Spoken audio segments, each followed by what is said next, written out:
There we go. I think we got it.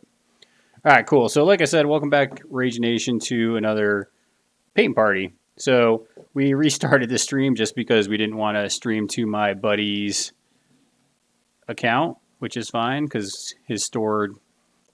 I can't swear and talk as freely on his page because it's like a family friendly shop. So I definitely wanted to make sure that we were streaming on the Rage Quit page. And Dennis has been known to lay low some cuss words too. What? Fucking never. So Dennis is one of my good artist friends, and Dennis is the guy that did design the Rage Quit Wire little logos that we've had forever now. So Dennis does a lot of really cool art, and if you ever get a chance to check out some of his stuff, he has some really cool things you can check out. Yeah, definitely. Take a look at Beerzerker Studios on Facebook, Instagram, and Twitter. Yeah, what kind of commission work do you do, Dennis? Right now, I'm doing mainly a lot of personal work because the whole COVID-19 thing got furloughed. So I'm kind of just like, hey, you know what? Good time to learn and grow and kind of develop my own style and figure all that stuff out while I'm kind of just doing nothing. So Cool. Did you just do like any? So is that through a company or are you just freelance? are you just talking about my normal Yeah, freelance work? yeah, and non-COVID stuff. So when you're So I guess my day job is I work as a software QA, but the freelance stuff is it's just anything you pick up. But I'm kind of pushing it more towards character art illustration and obviously painting models because those are insanely fun to me. Yep. There's a lot of graphic design is it's all right, but Yeah. So what are you painting up tonight? I'm working on my Ideneth Deepkin. Kind of had a concept idea for them where I was just like, it's fun to paint a bunch of different colors and stuff on something, but I kind of just want to paint something in a night scene. And if you read their lore, there are a whole bunch of they're kind of like Vikings and come and take the souls of the living so that they can live more. Um, you know, and so I thought, hey, it'd be kind of cool if they were raiding an area at night and the only light was like the glowing effects on their swords and the potions and stuff they might be carrying, and the aurora borealis that would be above them if they were doing northern or in the north. So Dude, that sounds pretty sweet. yeah, when I can finally get one of these done, yeah, it'll be pretty awesome. Now, I know that we used to play a lot of Warhammer Fantasy and stuff like that, Dennis, but do you still play or are you just mostly painting? I play. I play both 40K and AOS. So are you doing object source lighting on that thing? Yes, yeah. So, not sure if it's coming through my tiny little window here, but this object here is it's just a potion that's kind of hanging off the side of the harness of the shark. Uh huh. And so I wanted it to glow. There's going to be an object here, which I'll put a little tad bit of green on there, so hopefully it shows up. Nice. There's another potion that I'm also going to have glow, but it's going to be more of this yellow color. And if you give me a second, I have a better example of what I'm kind of going for. Yeah, go for it, man. Because right now I got you. I actually got you on the full screen because that looks pretty sweet. So I was working on the archers, and this is one of the test models is working on. Is it gonna focus? Yeah. It's good enough. Anyways, so you can kind of see she's indigo, purple, and blue, and then she's got this little rune that's hanging off her, and it's kind of illuminating the quiver and her garments and stuff like that. So yeah, I could dig that, man. That's looking good. Thank you. And then there's Pete. Pete's a basic bitch. Well, let me ask you, in the last week, how many models have you finished? Let's see here. That would be I don't know, somewhere probably in the 20 wheelhouse. Okay. I've been working on the shark for like 2 weeks now. So fair. That's what I always. I mean, I don't pretend to be super skilled. Like I know tricks is what I feel like, and I can make my models look pretty good, tabletop standard, which I think is what a lot of people should go for. Oh yeah, definitely. It takes a lot of practice and patience to get kind of on your level, Dennis, because you do some really phenomenal work for sure. Thank you. I basically tell all the people that's in my local gaming group that really this is just this is what I love to do. You know, I do this pretty much as I humanly can. So Yeah. Yep. Yeah, I always like painting with Dennis though because we do just bounce each other like ideas off of each other. We talk more probably about almost like the concept behind a model, and then we just paint, right? Like a lot of times, you kind of like what you said, where oh man, that'd be cool if I painted a night raiding kind of party scene, and you just kind of run with it. And I do that very similarly when I paint my stuff too. oh yeah, we had a lot of really cool ideas that we bounced across each other. One of the ideas that you had that I really liked was your I forget what they're called, the druids of War Machine of Hordes. Oh, the circle. Circle. Yeah, that autumn theme was awesome. Yeah, that was. It's one of those things where I wish I still played that game so I didn't have to sell it. Because you know me, if I'm not going to play a game, I'm not going to keep the minis. Yeah, I am. I've actually got a Beast of Chaos army over in that direction that I'm looking to sell after COVID goes away. Yeah, It's can't sell too much right now. sorry, what? I said it's tough time selling anything right now. Oh yeah, yeah, definitely. So I'm just waiting that out, and after that's done, I'll probably sell them because Beast of Chaos are cool, very fun army to play, and very cool thematically. But put them on the field, they're really challenging to actually make work. I don't So think there's ever been a time in Warhammer history when beasts have been either overpowered or just they've never really been even good. And like I feel like they're always under par.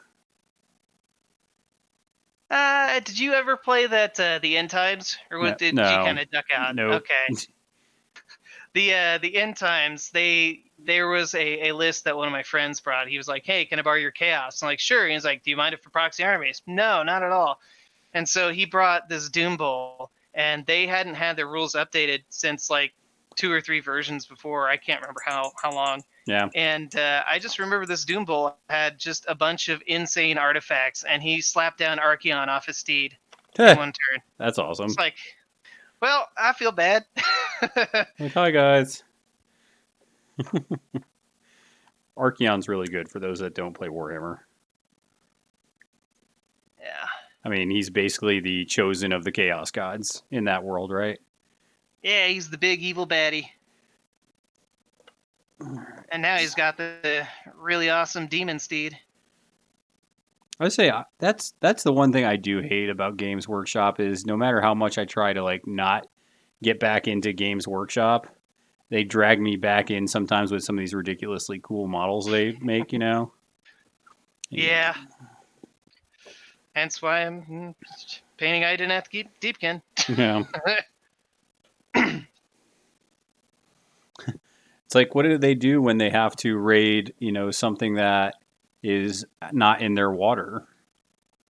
Oh, they've got a so they call it the Ether Sea, which basically is just a way of saying magic. Okay, That's why you got flying sharks and eels and stuff. fair. That'd be terrifying.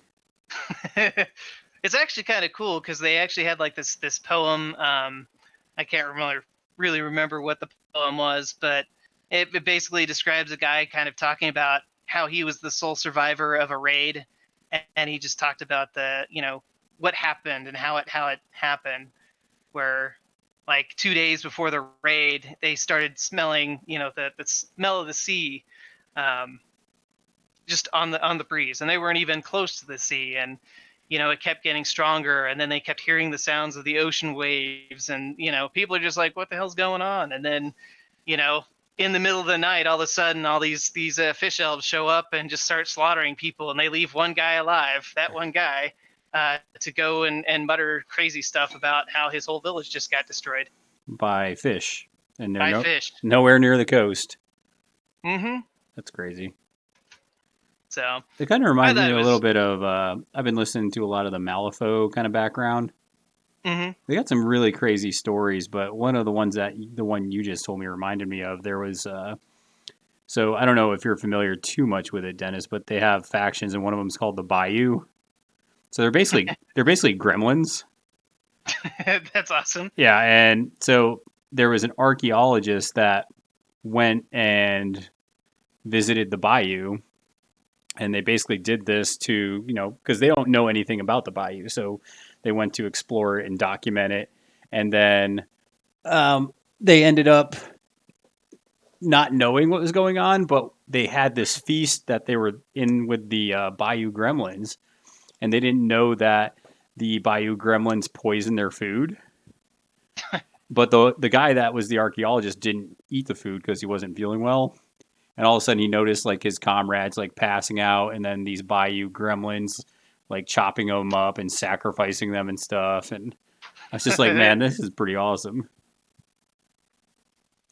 I've always been kind of curious about Malifaux, but I prefer, because I'm insane, I prefer the more like huge army skirmishes as opposed to the smaller ones. Yeah, But Malifaux has some pretty awesome looking models. they do. That's kind of what drew me into it a little bit. Is that game has cards as well, right? Yep. Do you do a bit of deck building with it as well as the models, or? It's list building. You don't have a deck. The deck is just your fate deck, and it's just a card deck, and it's literally just like ace, jack, king, queen, all this stuff, Oh, okay. and it's just used for your triggers on the models and how much damage and healing and stuff you do. Oh, cool. Yeah. Yeah, so there's no dice, so that's when I get tired of dice, that's kind of the game I go to. Okay. Yeah, sometimes the dice gods are not pleased with you and throw a bunch of ones, but That's for that's for sure. Or dude, Godtear is even worse. Like it's fun. It's a fun game, but there are some times where so the dice for Godtear have so they have two sides that are blank, and they have a side that has two hits, and then it has two one-hit sides. So that makes it where sometimes you're like, oh man, sweet, I rolled 6 dice and got like 8 hits. And then there's other times where it's like, oh sweet, I rolled 6 dice and I rolled all blanks. Okay.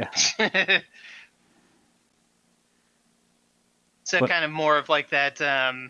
You're throwing for the 1d3 as opposed to 1d6. yeah, pretty much. Yeah. Which is fine. I mean, it's you just got to realize that's what it is before you go into it. Oh yeah, definitely. I mean, it's a game of chance. You can bring the most cheesy list ever, and still roll a bunch of ones and lose hard. So Yep.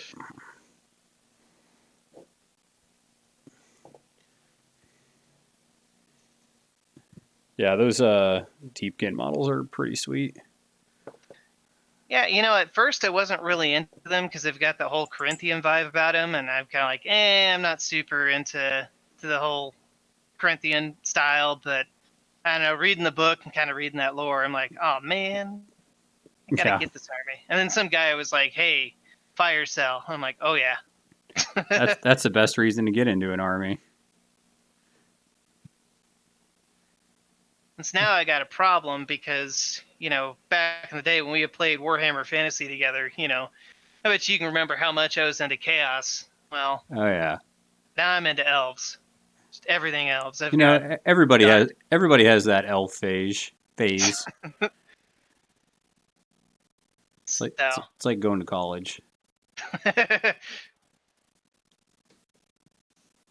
Yeah, so something I was kind of interested to hear your thoughts on were these contrast paints, how you've been using them in your paint jobs. uh, honestly, it's kind of weird to describe because to me they're just another color. I mean, you see all the colors I used before me, and really it's just when is it gonna help me? For instance, this really dark purple that's up against the black harness. I was showing up on my brush, yeah. So right here, I actually went in and I started stippling in that really really dark purple because I kind of wanted that I guess the shading to show up there. Yeah. And sometimes I use it as a wash, other times I use it as an ink. It just kind of really depends.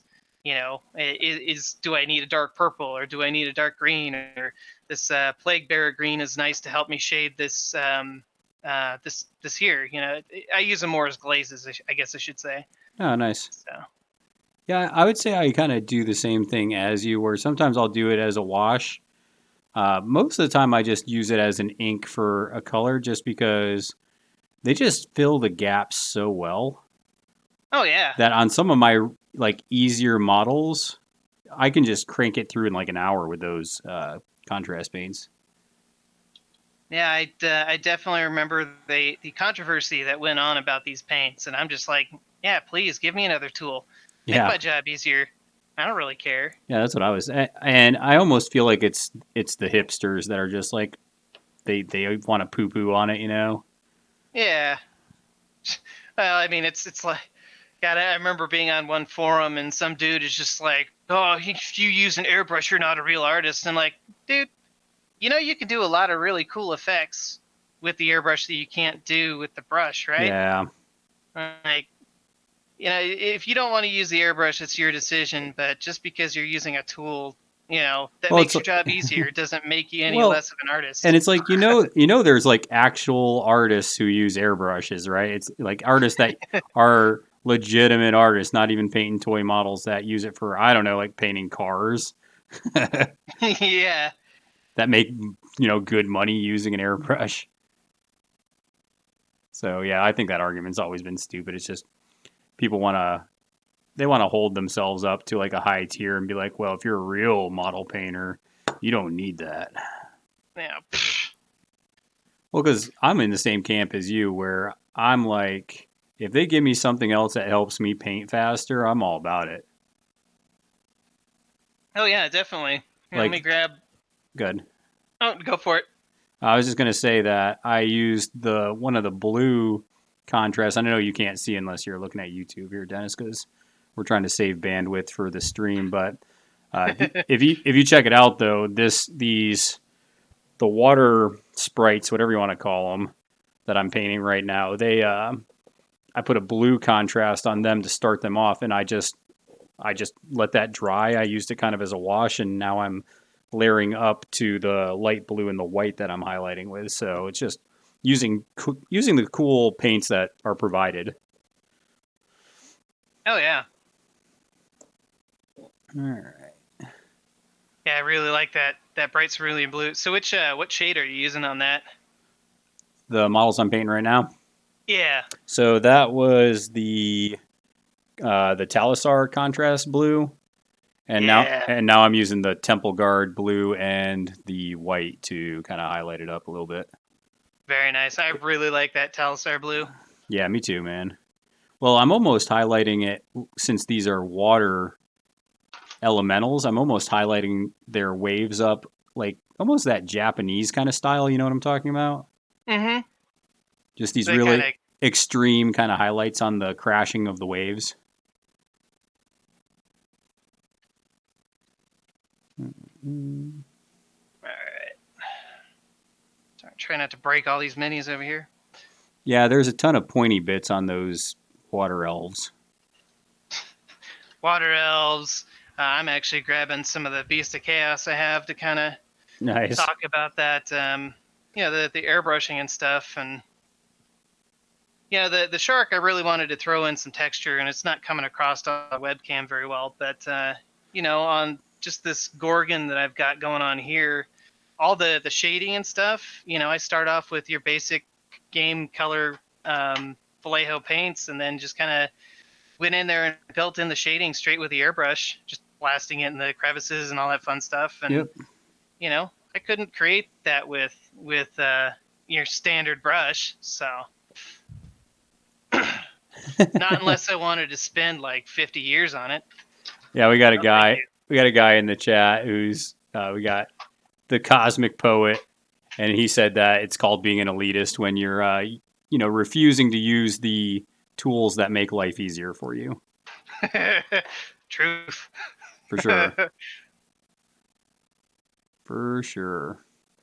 Yeah, and just so if there's anybody on the Facebook chat. I'm not really going to monitor that as much. So if you want to actually chat with us, hop on YouTube, and I got that chat right in front of me. So I just noticed that we had Cosmic Poet with us, so that's why I chimed in with that.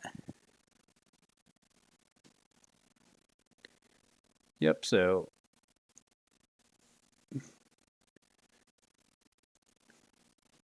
I'm also just practicing with my like transition work with the OBS I've been using. Like when you were showing that big, what was that, a Gorgon? What was that? Yeah, it was a Gorgon. Yeah, when you showed that, I like zoomed over to your camera, and it's kind of nice just to play around with this a little bit and get a little more comfortable with it. You talking about the object source lighting? No, sorry, OBS, the program for Oh, streaming.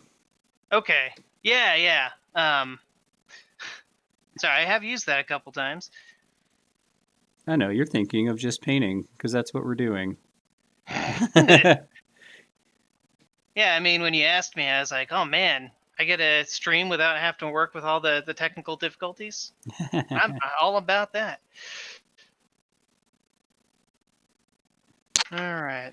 If I remember right, and you can correct me if I'm wrong, Cosmic Poet, I believe Cosmic Poet is my good friend Rick, but I can't remember if that's his YouTube handle. If not, I'm going to be looking stupid, but that's fine.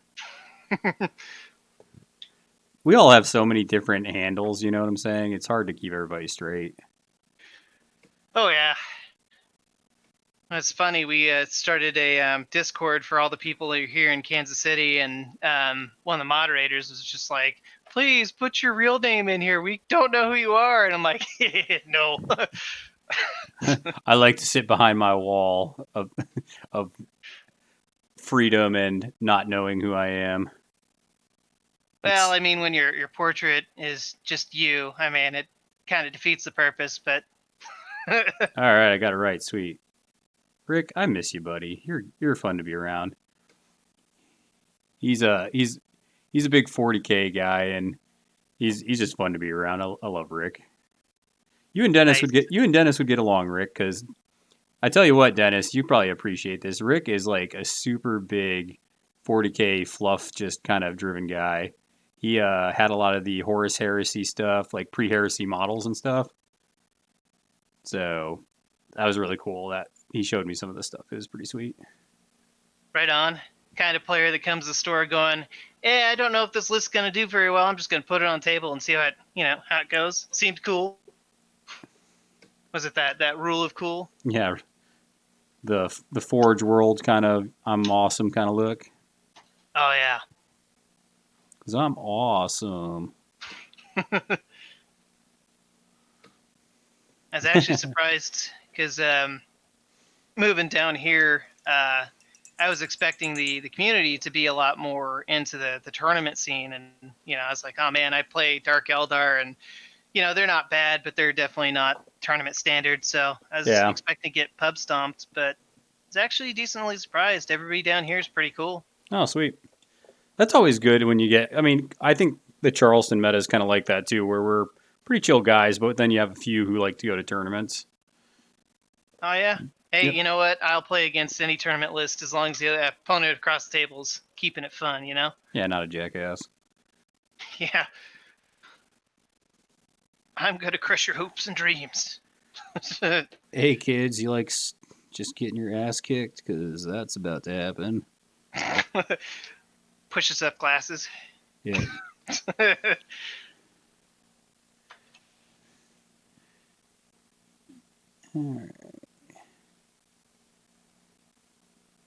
So do you still play Guild Ball, or have you kind of fallen out of that?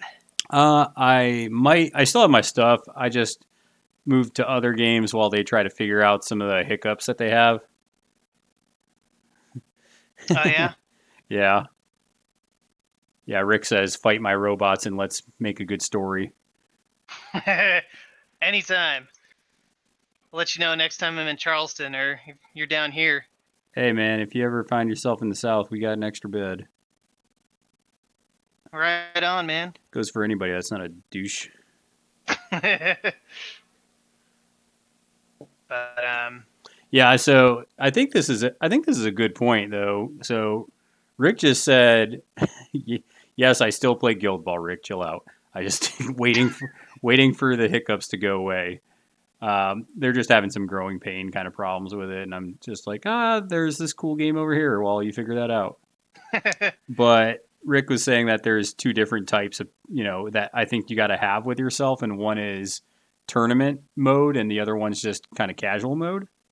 hmm And I don't know if do you have a tournament mode, Dennis? You always seem pretty chill.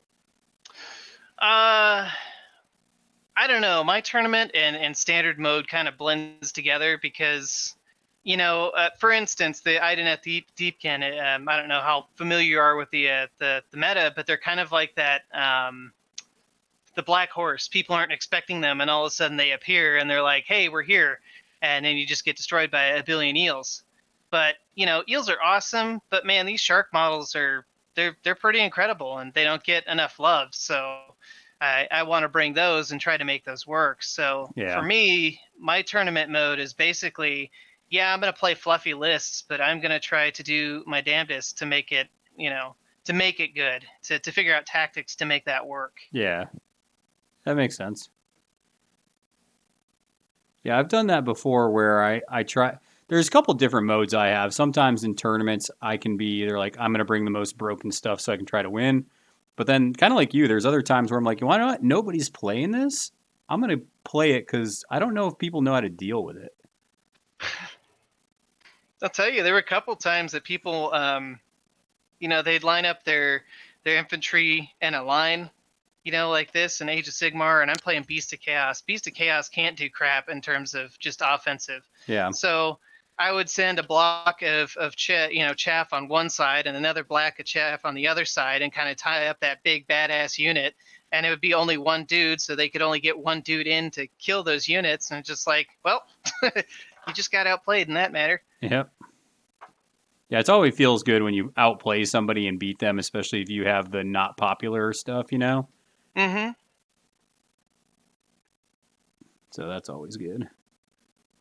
And I had an experience too because I had Beast of Chaos, and then the other army I picked up was the Daughters of Cain, and at the time, Daughters of Cain was the top meta list to Yeah. bring, and I really liked the models, so I was gonna play, and I decided to try that meta list and throw it on the table and see how it ran, and I kind of got bored with it real fast because I wasn't learning as much, Yeah. and part of the fun of this game is that learning bit. Yeah. Yep, I definitely get that. Yep, yep, yep. Yeah, that's another reason I think I stopped playing Guild Ball for a decent amount of time, just because Guild Ball is a competitive game. There's really not a ton of casual stuff with it Mm-hmm. because it's all about, how is your kickoff going to look? How is this going to look? How are you going to play against this? What are you going to select off your playbook with that? And it's just there. It's all seems very recorded after a certain period of time, very practiced, which makes sense because it's a sports game. So Mm-hmm. I just there's times where I'm like I just want to play a game just because it's fun, and that's kind of why I'm digging Godtear, just because the dice can be so spiky that even if I play something well, sometimes it doesn't go. you know? Yeah, I actually remember one of my friends in Manhattan had brought he had bought the Kickstarter, I believe. I think that's what they Y- started as. Yep. And he was trying to get us all into it, and I kind of watched him play, and it looked pretty fun, and the models are just badass. So Yeah. Yeah. I'll show you one of the models here. It's Rangosh. He's like looks like the devil-looking dude off of Legend. The old '80s movie. yeah, give me a second. I kind of also closed my thing to save bandwidth. So we're going to. Let's see here. Okay. All right. I think you're good there.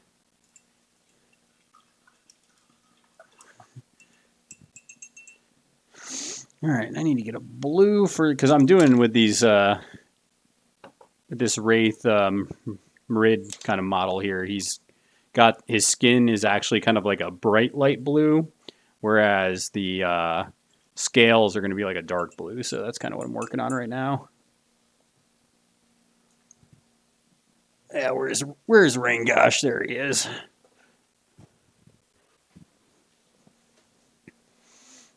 All right. Yeah, he's looking pretty cool. Yeah, so this guy is Rain Gosh, Dennis. You'll see the stream's like probably about, I don't know, 15 seconds behind the actual feed, but this Rain Gosh model's pretty.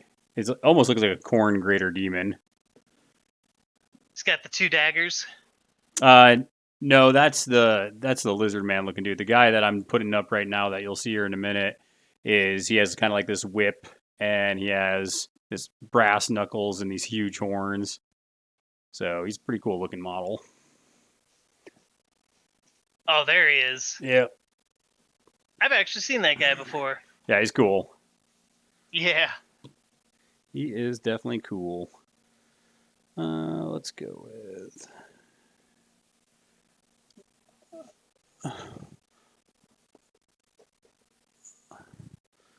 I'm trying to get these guys, and then I'm trying to get.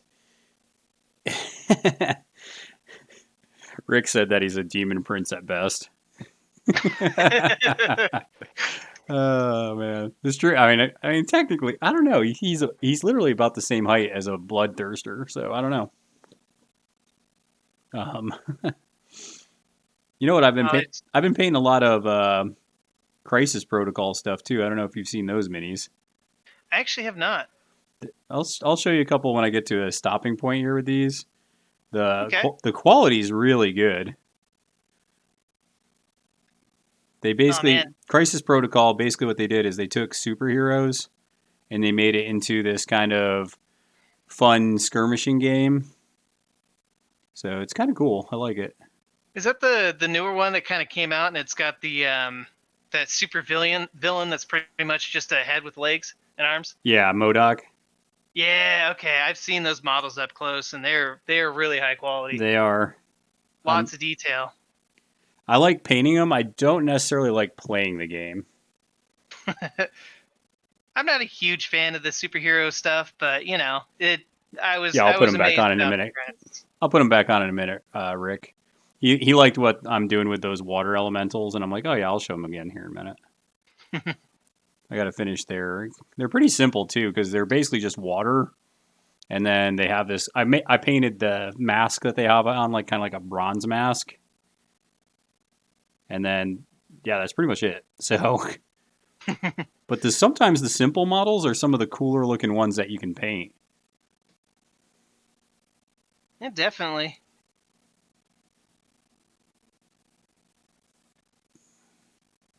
What's that that whole thing that Occam's razor or something like that? I can't remember if that's the spell, but they're both kind of very similar.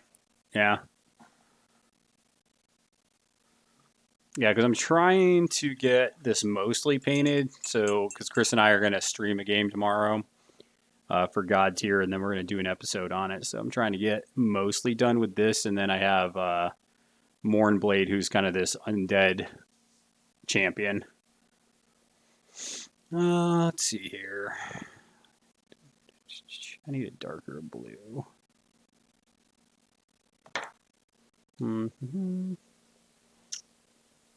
I think blues can be so tough sometimes to match, man. Yeah. You know, another like palette that I've been messing with that it's kind of interesting the more you kind of blend and play with it is I was painting up Groot. So I was really messing with like, I don't know, man. I must have had 5 different browns. Yeah.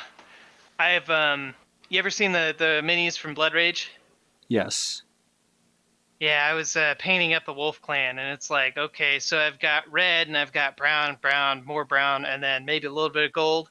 Yeah, the so many different shades and colors and values that you can get out of brown is it's pretty interesting, actually. You can do a lot with it. I almost think I want to wash this. I'm going to put a wash on this. I need those scales to be darker.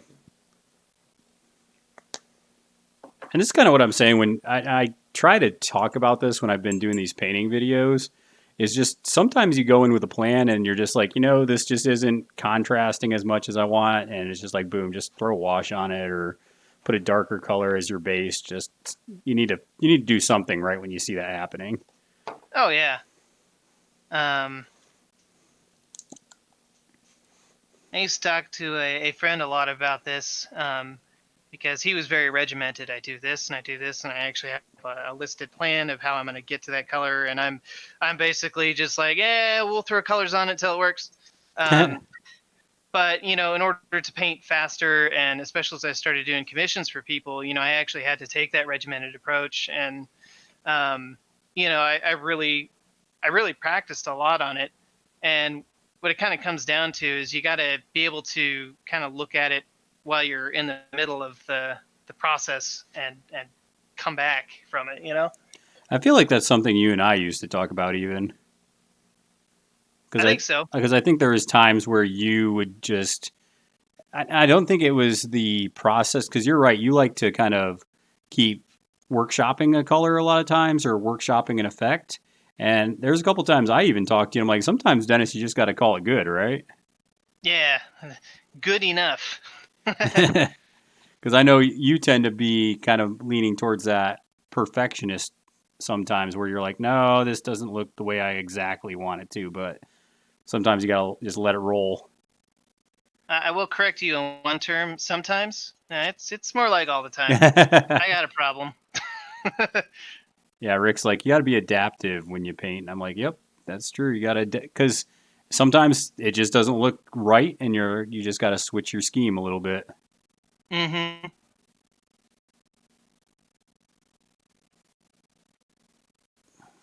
I'm trying to actually finish a model of this army, so I can kind of have like, okay, this is the template of what I want it to look like. I like doing And that too.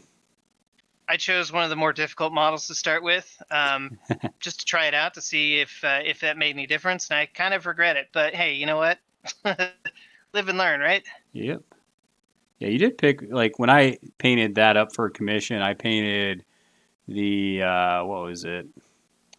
What model was that? It was one of the like spear dudes. I don't know what they're called, but Riding a giant eel, or no. It was a foot. It was a foot guy. oh, the Infantry. thralls. The Yeah. thralls are awesome. So that was my base mini. I was like, I am not starting big.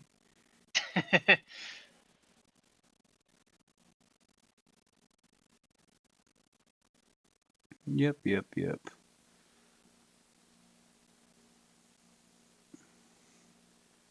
Yeah, because this is, I can already kind of see this making the scales pop a little bit more with this black wash going on it. And then I'll be able to build that up to still keep it dark, but still make it pop a little bit. So probably the right call there. It's tough when you want to have two different looks, but they're the same color palette. Now you have to kind of blend it. Yeah.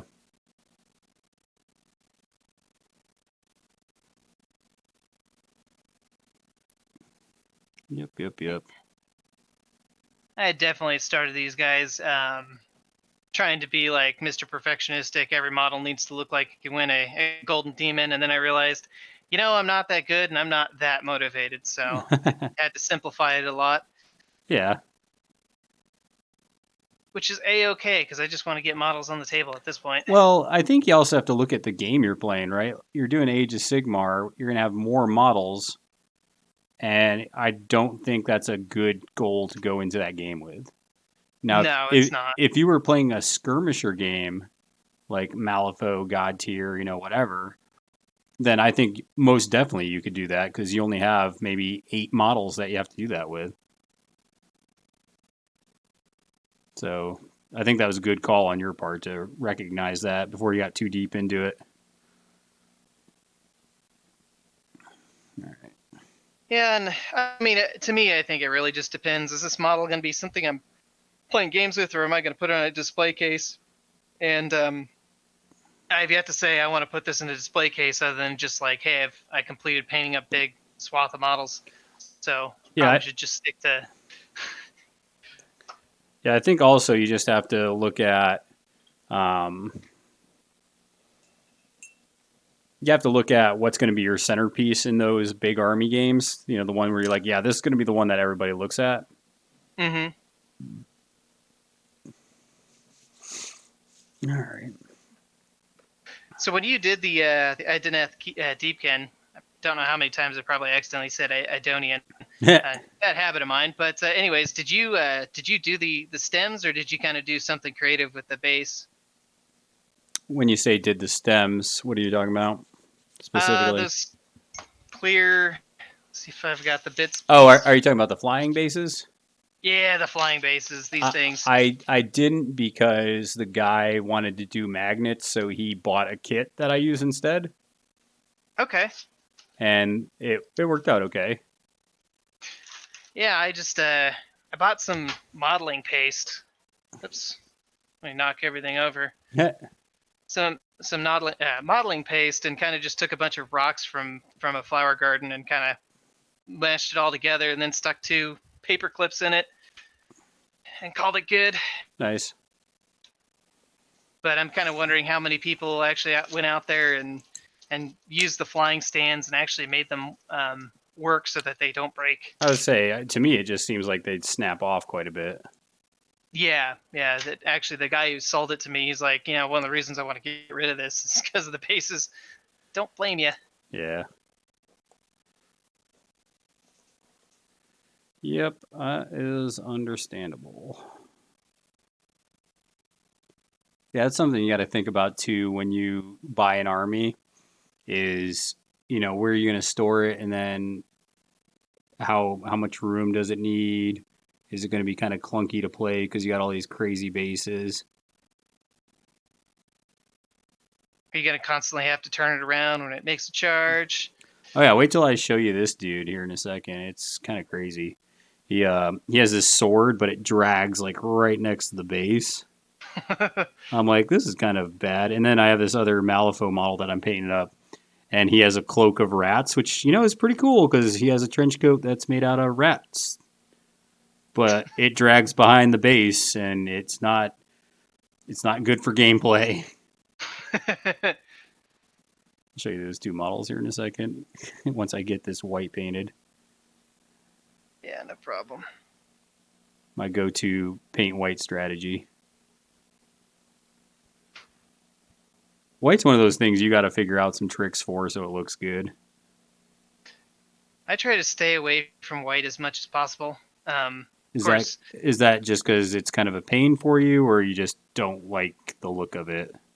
um, actually, it's just kind of a thing I kind of picked up when I was doing illustration. When you're drawing somebody's portrait, you don't paint the eyes bright white. You paint them like a light gray at Mm-hmm. the highest value. Yeah. And then when you're actually doing like the spot highlights, you bring in the brightest white you can.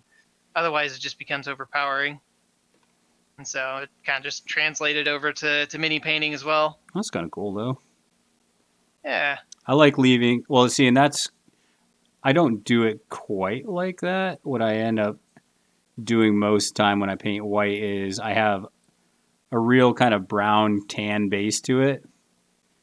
And then I highlight with almost like a cream. And then I do extreme highlighting with a white. Yeah.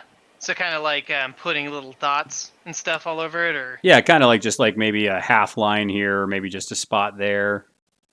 yeah, and that's exactly what I do. Because otherwise, if you just do a ton of white, it just looks like a white blob. And that's why a lot of people kind of fail at painting white, in my opinion. Yeah. So I'm having a little bit of a flashback to this commission I did. They'd had the Adeptus Mechanicus, and they wanted black cloaks, and they wanted the armor to be white. And I remember painting it gray and then doing the shading that way. And they're like, "No, I want it white." I'm like, dang it! I know what he wants. Dang it! That's like when somebody wants you to paint like a Deathwing army, and you're just like, that's a lot of white. Yeah. So not only are you the tiny man in the window hashtag, but now you are the cool ocean elf man. Cool ocean.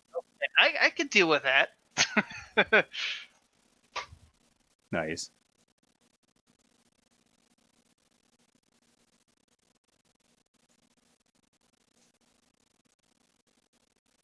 The cool ocean elf man and the tiny man in the window. Where did I put that?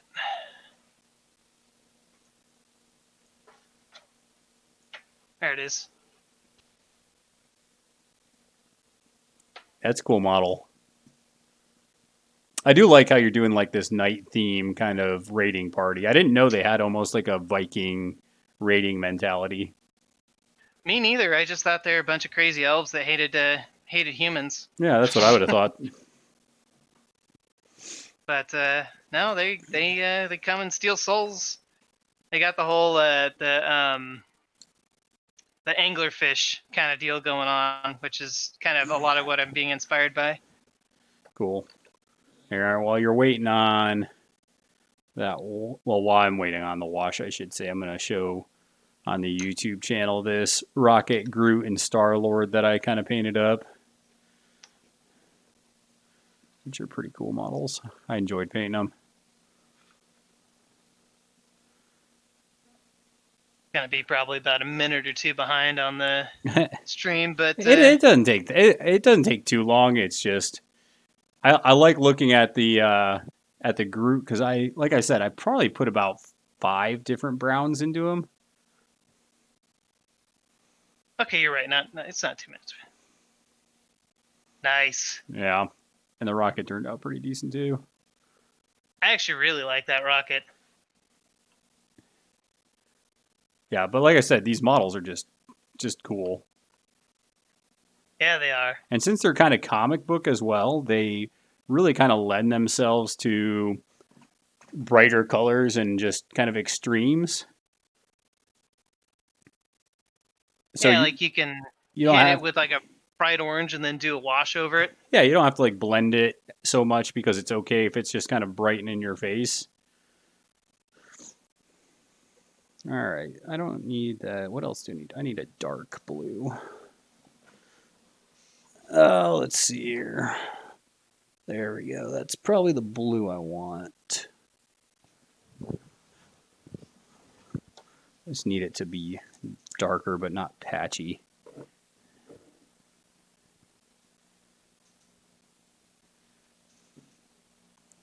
Let's see what we get this to look like. So you were talking about kind of going in and being adaptive while you're painting. One of the things I noticed about this shark compared to the archer lady I have over here is I don't have a lot of value differences between like the different items there. Like the leather is supposed to be a different color than the actual armor itself. Yeah. And so taking some of my contrast and kind of going in there and using it as a glaze to kind of make it more of a black as opposed to purple. Yeah. Yeah, I can see that.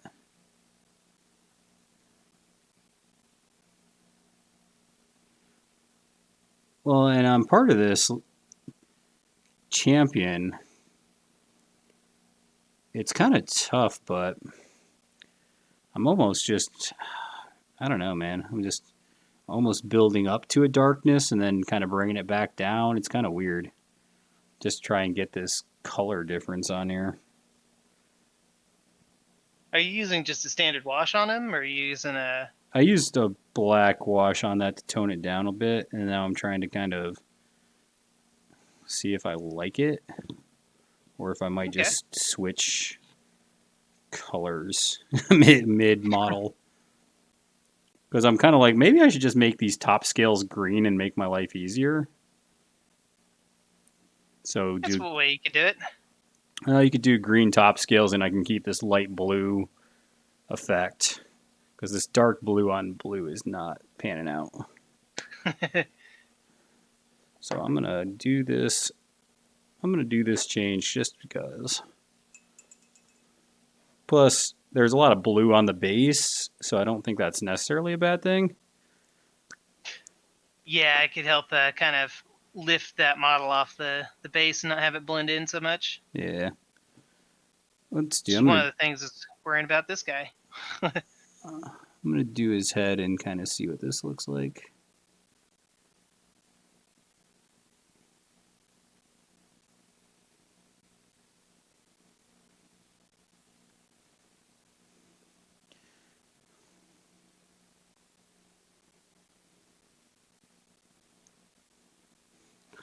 Do a quick last second change here. Last minute edit. Yeah. Well, it's one of those things where you can just, like I said, you can tell when it's not looking right. And if it's not looking right, it's not looking right. No use just kind of doing the same thing.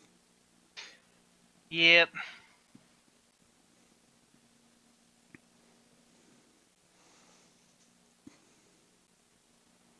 Yeah, this is going to take a second to build it up to where I want it.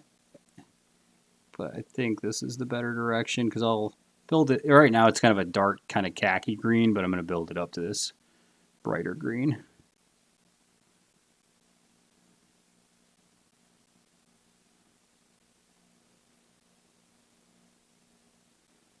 All right.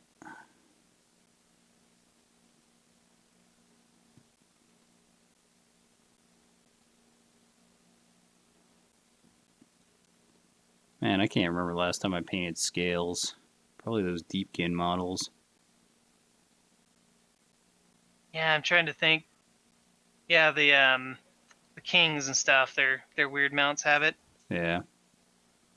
Actually, was playing a game last night on Tabletop Simulator because some really talented people actually went there and kind of like took photographs of models they had, and kind of the community kind of really built a bunch of 3D models you can use.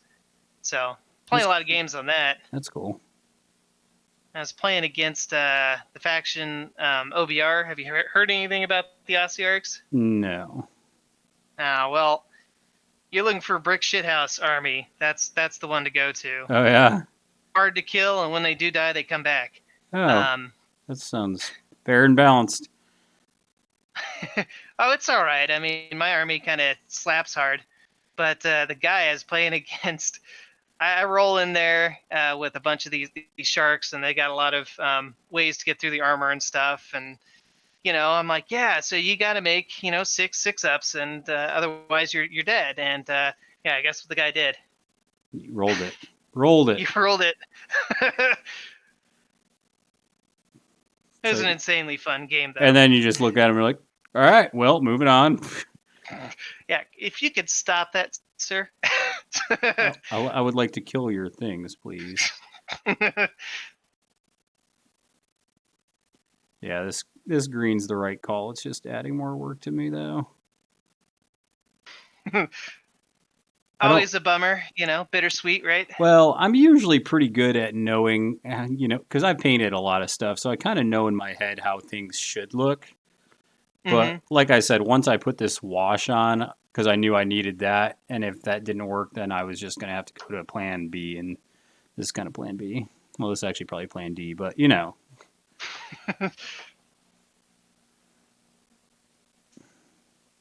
As long as you're not on plan, fuck it. Yeah, right. Whatever.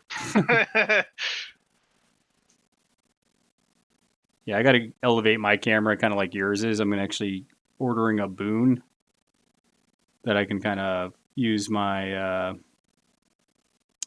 whatchamacallit, my stand, and then I can use that to kind of hang over the table. So that's kind of what we're going to do. We got a couple patrons that have been pretty good to the podcast that are helping us get that kind of stuff. Nice. Yep. And you too can be a Patreon for the low, low price of whatever you want to pay because we're desperate. I don't want to beg for money, but No, but seriously, if you like our content, any little bit helps out. I think a lot of people, and I think more and more people are kind of discovering that we're doing this kind of stuff. But I think a lot of people are looking for some painting content, especially now that they're locked indoors. Yeah, got to keep yourself entertained. Well, it's like I got all these cool models, I just have no idea how to paint. Well, let me tell you what, I can show you some easy ways to paint some models up.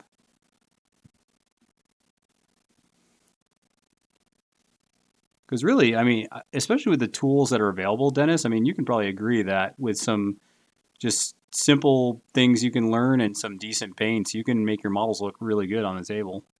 Oh yeah, you don't have to do anything complicated. You This is don't just you don't even have to be an artist. You could just be Joe Snuffy. I want my model to look decent. yep. I had a guy down here who was trying to get to come over to my house. And I was just like, hey man, you want to paint? All you got to do is come over. I'll teach you how to paint stuff really quick, and it'll look really nice. You'll be able to finish 10 models in one night. Can you imagine? Yeah, right. And like I said, when I was doing the commission work, that was one of the things I was doing was, I have to finish this big, night in 8 hours. Yeah. If I take more than 8 hours, I lose money. Yep. And so, kind of gives you a whole new perspective of painting. It does. Yeah. Okay. This was the right decision. This is the darker contrast I was looking for between the really light blue skin that the darker blue wasn't giving me. Oh yeah, that It, looks nice. well, it's going to look even better once I pop up that green with the brighter two, because I have the almost emerald green and then I have the neon green that I'll build off of that. So, Yeah. but yeah, that was the right call. If I was going to do a darker blue, I needed to commit to it earlier than I did and put like almost a midnight blue down on the scales, but I didn't do it. So, but I think the green will look pretty good once I build it up a little bit. Mm-mm.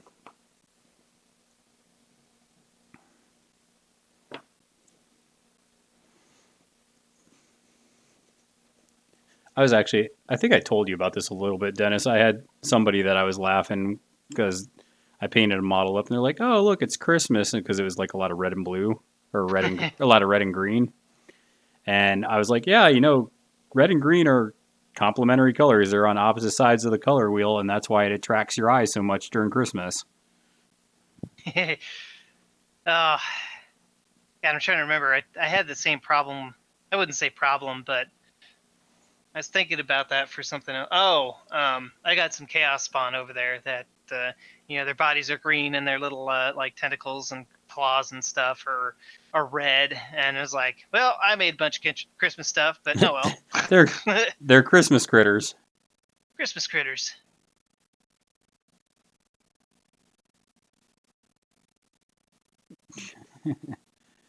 But you're right, but there are some times where it's just like, that's Christmas, but it looks good on the model and I mean it's going to be there.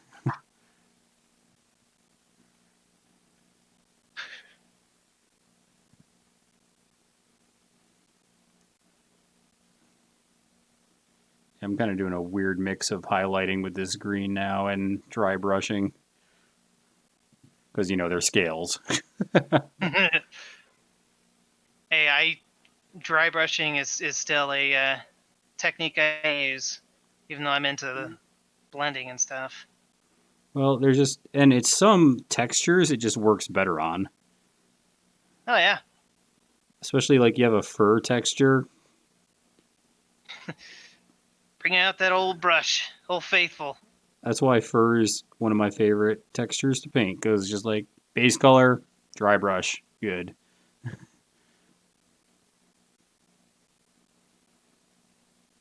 Mm-mm. I don't know how long you like going for, Dennis, but I think Eric and I painted till close to 12:30 last time we did this, so It's really your prerogative. Well, I definitely have places to be tomorrow. Sleeping in and maybe Oh, is that why drawing and you were painting a bit. so eager to paint? Because you're just like, yes, this gives me something to do. I have plenty to do, but I don't mind doing this. I've actually been just trying to break out of my bubble and try some new things. So Yeah. Well, good. You know, Dennis, this kind of is a happy accident, but so I left the blue in the cracks of the scales that I'm now painting green, and it kind of works out pretty decent. yeah, kind of like on his shoulder and stuff. Yeah, so like his arm that I'm painting right now, and you can kind of see it. There's like these blue recesses in his scales. And yeah, like I said, I wasn't planning it, but it actually worked out really well. Yeah. Well, you were talking about kind of how I bring a little bit of color theory and stuff in there. Yeah, That's one of the things I learned. Drawing and painting and all that fun stuff is whenever you're doing shading, you don't want to just go, okay, here's a blue, here's a darker blue. Well, you can, but if you really want to get a lot of contrast between the two values, like your lizard or like the shark I've got going here, the darker colors are purple for me, but my lighter colors are blue. yeah, Whereas you've got darker colors of blue going into green. yeah. Um, and that really makes it pop. Like I said, wasn't planning on that because I don't usually do that, but now that you mentioned that, that makes a lot of good sense. Yep. It just adds like it's kind of like candy, right? It just adds another piece of candy for your eye when you're looking at a model. Oh yeah. Because maybe you can talk about this a little bit, Dennis, but there's a lot to you can use colors to move a person's eye around the model, right? Definitely. I mean, that's when I had put together the shark. He actually didn't have this potion back here on his hip, the whole archer dude. Mm-hmm. And the reason I kind of put that guy or that thing there, like glued it on after I actually had the model half painted and whatnot, and then primed that bit and all that fun stuff, was because I kind of noticed that my eye was getting stuck straight on the sword and then going to the potion on the front of the shark, but it wasn't, there's nothing to carry my eye backwards. Yeah. So putting that orange glowing object back there really kind of helped me, oh, okay, yeah, my eye moves through the whole piece. Yeah, something that it was a trick that I learned listening to people talking about painting is trying to create either some kind of cycle or some kind of triangle where the contrast is going to move your eye in a pattern where it's going to draw you back to certain points. So like if I want the face to be a focal point, make that, maybe let's say warmer colors, and then maybe have down towards the weapons of a model, maybe have those be cooler. So now my eye wants to move down to that because it's different. So using different colors and textures to move your eye around the model as opposed to just focusing on the whole model. Oh yeah, definitely. So I try to usually create some kind of triangle is usually what I kind of go for. And usually, I eyeball yeah, it. well, usually I'm kind of, like I said, a little more simple, but um, I try to do usually the head weapons if it has two weapons, and if it doesn't have two weapons, maybe the chest and a weapon. So I try to have like a few, focal points like that. Yeah. Sometimes it works out better. Like on this guy, he actually has the bronze drawing you from like his shoulder to his hands. And now it's going to be the blue and green kind of transitions that are going to draw you a little bit on this model now. So, just some cool things to think about when you paint. All right, do I got all this? I think we're there with that green.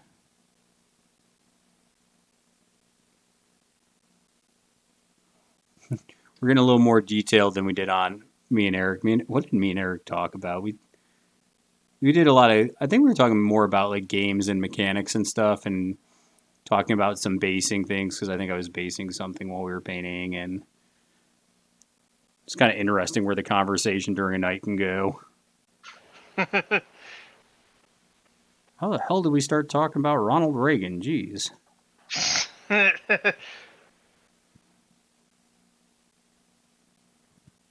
haven't talked to Eric in a little bit, but he's always got lots of information that I don't have.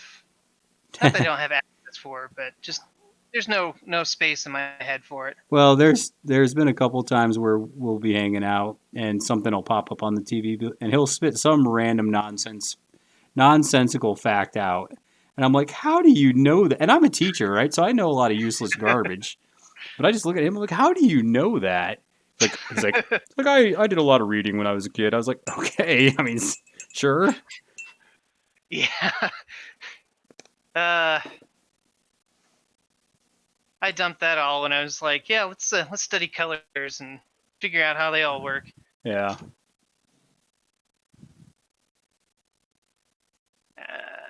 I don't need that color. You know, Rick must have passed out on us. All right. Okay, this is starting to look like a model I can get behind now. Yeah, you can see probably if you look at that Dennis now, just the green and the blue is a lot better flow to the model, I feel. But what do I need this lighter green now? Where's my bright green? Is that my Ty borrowed it over here. Yeah. Oh, there we go. What did you do for the basing on that dude that you're working on? So I got a lot of different types of tufts and stuff. I got some static grass that I used as a base. I got this like green shrubbery that I just kind of put on top of these vine looking things that I have. And then I have caulk on the front of it that I basically use a water effect after I paint it blue, and it turns out pretty good. Yeah. It's kind of what I've been wondering, because for a long time, what I kind of did for like soil and stuff was I would just super glue and sand, and then I kind of started wanting to build up the dirt, and so I was just wondering how you went about doing it. Yeah, I usually do a sand and then just build up like the undergrowth, some vine features, and then just these little bushes kind of sporadically throughout the model. All right. This color, you got to be careful with. I'm using the moot green, which is like your neon green. This color, you can get a little too much with. Oh, you don't like feeling like you're going on an acid trip? I mean, I do. But I don't want my model to look like it's vomiting gnarly green everywhere. Unless you're one of those people that you like doing these super hard extreme highlights everywhere.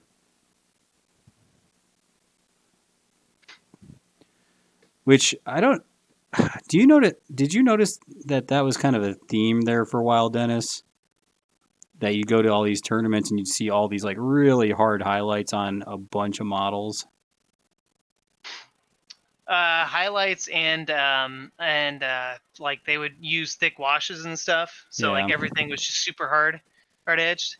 Yeah, because they look really good from far away, but you get on it, you're like, oh, this is just like 5 lines that you put on the model.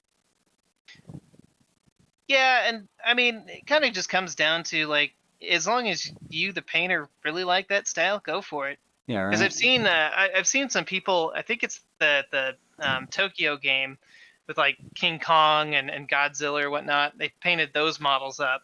Yeah. And they did that big, or that really, really stark contrast, just dark tone, middle tone, and then highlight. Yeah. And it didn't look bad, but you know.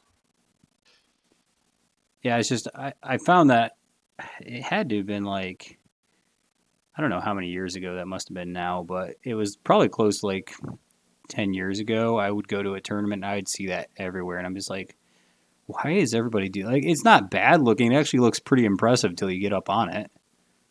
Yeah. And then you start looking at it close, you're like, oh, okay, this is just some really harsh highlighting. Like right now, I'm doing these scales, and literally, I'm doing some hard highlights on it, but that's all they would do with their whole model. Which, like you said, if that's what you like, sure, go for it. It doesn't look bad. It's kind of like when you look at it's like when you look at artwork, right? There's going to be different types of artists, and some of it speaks to you, and some of it you're like, that doesn't appeal to me. Yeah, I've been kind of so I mean, it's probably come to surprise to you, but I follow a lot of art blogs of both miniature painting and illustration and stuff, and Yeah, it's kind of interesting how you can kind of see trends developing. Like right now in the illustration world, I'm seeing a lot of portraits of demon girls left and right. And yeah, you go into miniature painting right now, it seems to be all super non-metallics and like the super refined like chromium style marines everywhere. yeah, And it's cool, and if that's what you like and you want to go through the pain and the motion to do that, like by all means. But I kind of just like to do what makes me feel right. yeah. Yep, I agree. I actually think if you did some more traveling for some of these events, your paint jobs would finish pretty well in a lot of these competitions. Yeah, I was kind of pondering going to Adepticon with some guys down here, Yeah. but then we got hit with the virus, so we'll have to wait till next year. Yep. Hopefully, right? Yeah. I was planning on some big events this year too. Yeah, that's okay. We'll figure something out. Yep. Nerds will prevail. We people will prevail somehow. We always do. It's like Where now that is? now that it's cool to be a nerd, we can't go outside. Dang it.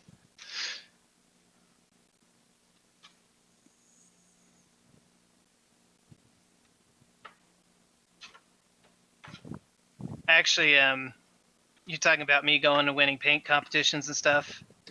I had a couple of strange experiences that are always kind of fun to share because I had one experience in the most recent. I went to a tournament, and it was the first time I started showing off my painting skills here in Kansas City. Yeah. And a lot of people down here really like to paint their own models. It's actually kind of why I stopped doing commissions, because it's like, I don't really want to. If people are going to paint their own models, I think it'd probably be better business wise if I wanted to do tutelage and do tutorials and stuff and like that. Yeah. Anyways, so a lot of people had some really great color schemes, and I had a guy who was just like, "Man, I think you're gonna win, just flying colors." I'm like, I wouldn't be so sure, because looking really close at the models I paint, yeah, I've got some techniques and stuff going on there, but there's some people who've got really, I call it the rule of cool. They've got really bright color schemes. They've got eye-catchy models. They've Yep. got like a big centerpiece model they painted up. Like I think the guy that I almost lost to actually had a greater unclean one, and that thing was painted up spectacularly. Yeah. And I was just like, it's it's not just technique that wins it. So Well, yeah, because you got to keep in mind that not everybody that's going to be judging these paint competitions are going to be professional artists. hmm So they might not notice the minute details that would set your stuff normally apart. exactly.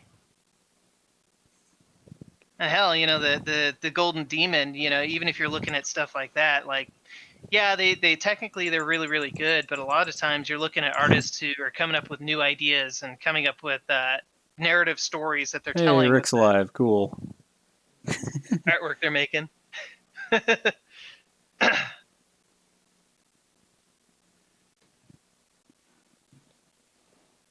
All right.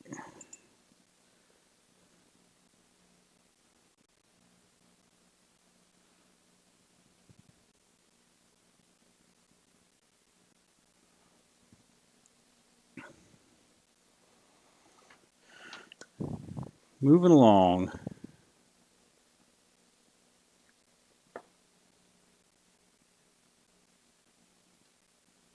Here's a painting question for you. Sure. How close does your face get to your model as you paint on it? Can be pretty close.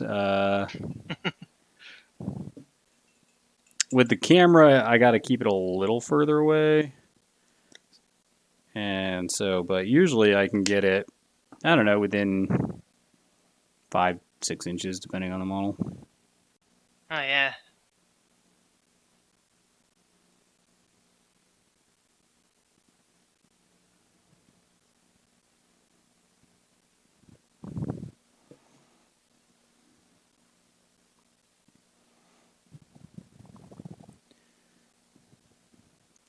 Tell you what, one of the things I wish I would slow down though sometimes is wet blending. Kind of doing a little bit of it right now.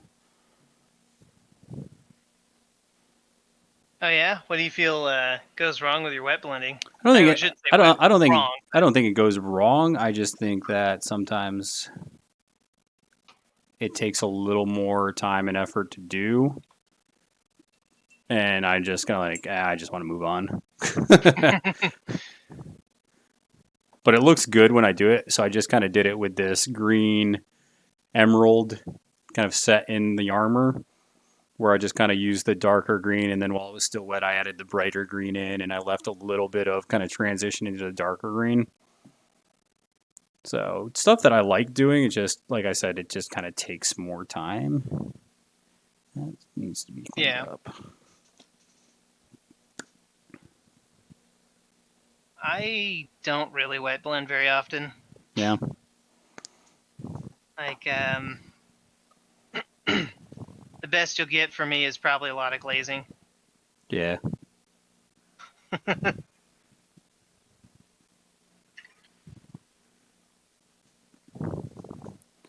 right, this is looking more acceptable to Pete. We just need to clean up this guy's jaw, and I think we're pretty close to calling him good. You're looking pretty sharp. Getting there. Zoom in on you and see how we're doing over here. I got a couple more. Are you saying that I don't listen, Rick? Is that what you're saying? He's like, I was just listening, Pete. You should try it sometime. It's like I feel attacked. Let's see how Dennis is doing here. See, I just love how the color is just kind of like you have that really deep. And is that a deep purple? You're kind of not the band, but are you? Is that a deep purple that you're using for your dark colors instead of a black? It depends on where you're looking. Are you talking about the armor, or are you talking about the actual shark? The actual shark. Yeah, that's actually it's this shyish purple here. Let's see if it's Okay. it's all blurry and stuff. Yeah. But contrast, and I actually watched a video from Miniature Maniac recently where he was talking about textures and stuff. And one of the things that's looking at this shark and going, I don't like, is he was super smooth because I airbrushed him. Yeah. And so I actually went in there with a really crappy brush and started stippling, and it's kind of went in there with that purple and stippled in the darker darks. Okay.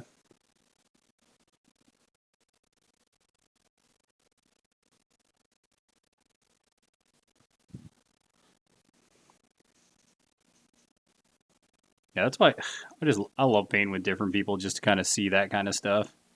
Just different techniques and what people do on their models that are different than what I do on mine. It's the joy of painting for me, learning from all sorts of different people, different levels. Well, it's not even just learning too, because there's some things you do where I can appreciate it, and then I'm just like, that's cool. I'm not going to do that though. One, because I might not have. That's just like, so today I tried designing these ice weapons out of hot glue gun. And I got it to work, and it just didn't fit the models that I was doing. And it was just cool to learn a new skill that I could use kind of down the road. Mm-hmm. Because it almost looked like frost weapons that you would get from like the White Walkers off of Game of Thrones. Okay. But the way I was designing them, it looked more like spears. and I needed swords, so I had to kind of be like, nope, that's just not going to be used on these models. Just put it in the back of my mind for another models that I might paint down the road.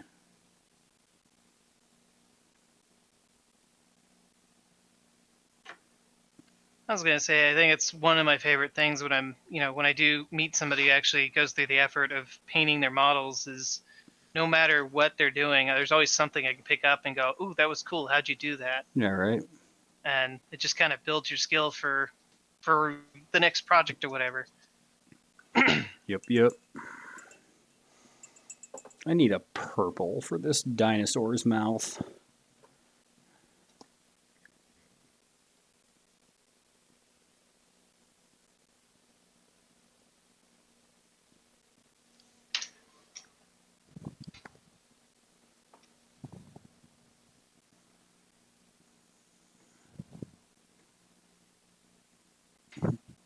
Yeah, kind of like right now, I'm pretty up on the model right now. You're just asking like how close do I get?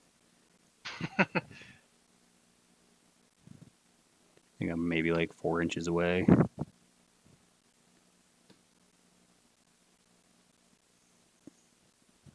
Yeah, I've painted with the headset on before, and sometimes I have the model so close that the mic is dragging on the model I'm painting, and I'm like, I might be a little too close.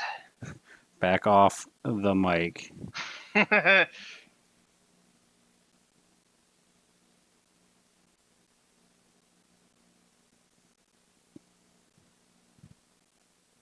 So, are there any other games that you've been kind of looking into recently aside from Godtear? Yeah, mainly Godtear, Malifaux. What else am I kind of playing right now? Let's see here. I've tried Marvel Crisis. It's okay. Still got Guild Ball stuff. And then Song of Ice and Fire. I've been playing a little bit of that too. That's the Game of Thrones one, right? Yeah, it's a good game. It's a great game. Hmm. Because they got a cool mechanic where there's a sideboard, and on the sideboard, the characters are like Cersei uh, and Tyrion and all these like political people. Mm-hmm. And those effects on the sideboard, when you claim them, you get effect on the battlefield. So there's a movement zone that you can claim that lets you move one unit out of activation. There's an attack zone, so you can attack out of activation, and there's some other cool things you can get out of that trigger off those zones. So it's different, and it's fun because it's a scaled game. So it's my one game that I still do like pitched battles that I like. Most of the other games I play though now are skirmish based, just because I'm kind of out of the big war game if they don't have alternating activations. Mm-hmm. That's kind of a big feature for me. Oh, kind of like War Machine and Hordes as opposed to like Warhammer. Yeah. Yeah. What It's something that I've kind of told a couple players who like to play some of the big tournament winning lists. That's like, hey, one thing I think you should be aware of is that while you're going to go to a tournament and crush face, when you're playing new people and trying to get people in the hobby, games or lists that you run without any interactivity from the opposing player to kind of oppose that, Yeah. it's just not really fun. Nope. And I have quite a bit of a problem with that. I think it's kind of bad game design, but I won't go too much into that one. Yeah, I mean, anytime you have a game where it's like I don't have to interact with my opponent at all, that can Mm-hmm. sometimes be not a good thing. Go figure. Yeah, you want that chance to win and see what your opponent's doing. But when Yeah. they're just like whiz bang pop, you're dead. Nope, no thank you. Yeah, it's like, aw.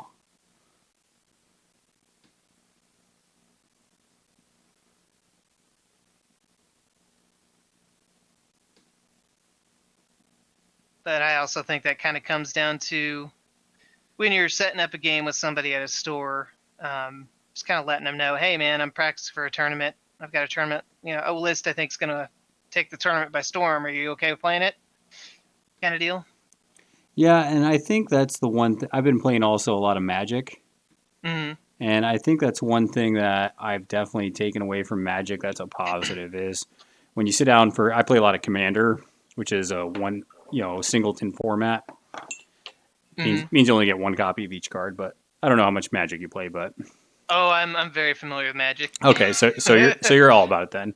But Yep. that's what I like about EDH is a lot of times when you play Commander, you talk to your table and you're like, hey, this is kind of more towards competitive, or dude, this is just something fun I slapped together. So I've learned that with tabletop that's a conversation you got to have when you go into a game with somebody. Is like, hey, this is kind of my beat face list. Are you good with that, or do you want me to play something a little more, beer and pretzels?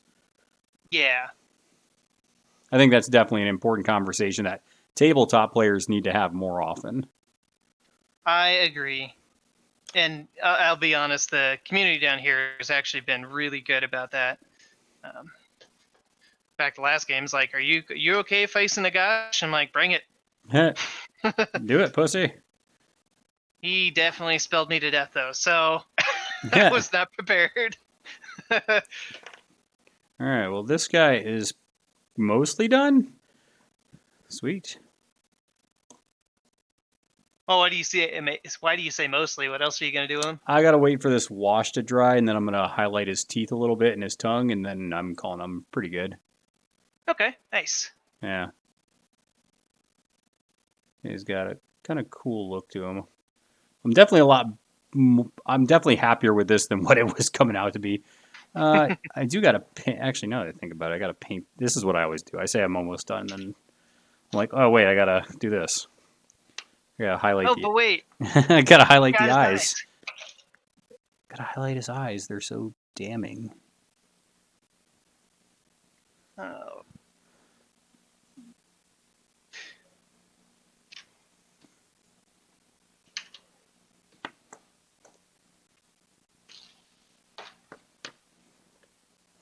Do do do do. So, with that shark, what are you looking to do left on him? What do you got to accomplish for you to be okay with that shark?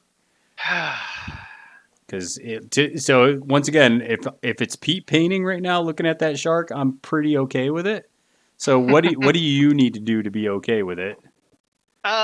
So right now there's just a lot of effects that I kind of like was experimenting on different pieces of the shark. Right now I actually kind of feel like the head of the shark is mostly done, with the white highlights and everything. So it's just mainly about bringing some of the effects they have on the front of it towards the back. Yeah, Um, and I there's you can't really tell, but on this side I've got like the white highlights on where the metal is, and then I need to bring that to the other side. So it's all just a bunch of cleanup work at this point, and then there's a okay, few bits I'm noticing I'm missing. So I'm not far, but I'm also just trying to make sure I'm making the glow effects as smooth as possible. yeah. Um,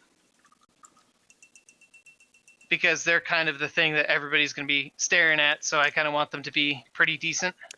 Do you have some people in your play group who are just like, damn, Dennis, damn boy?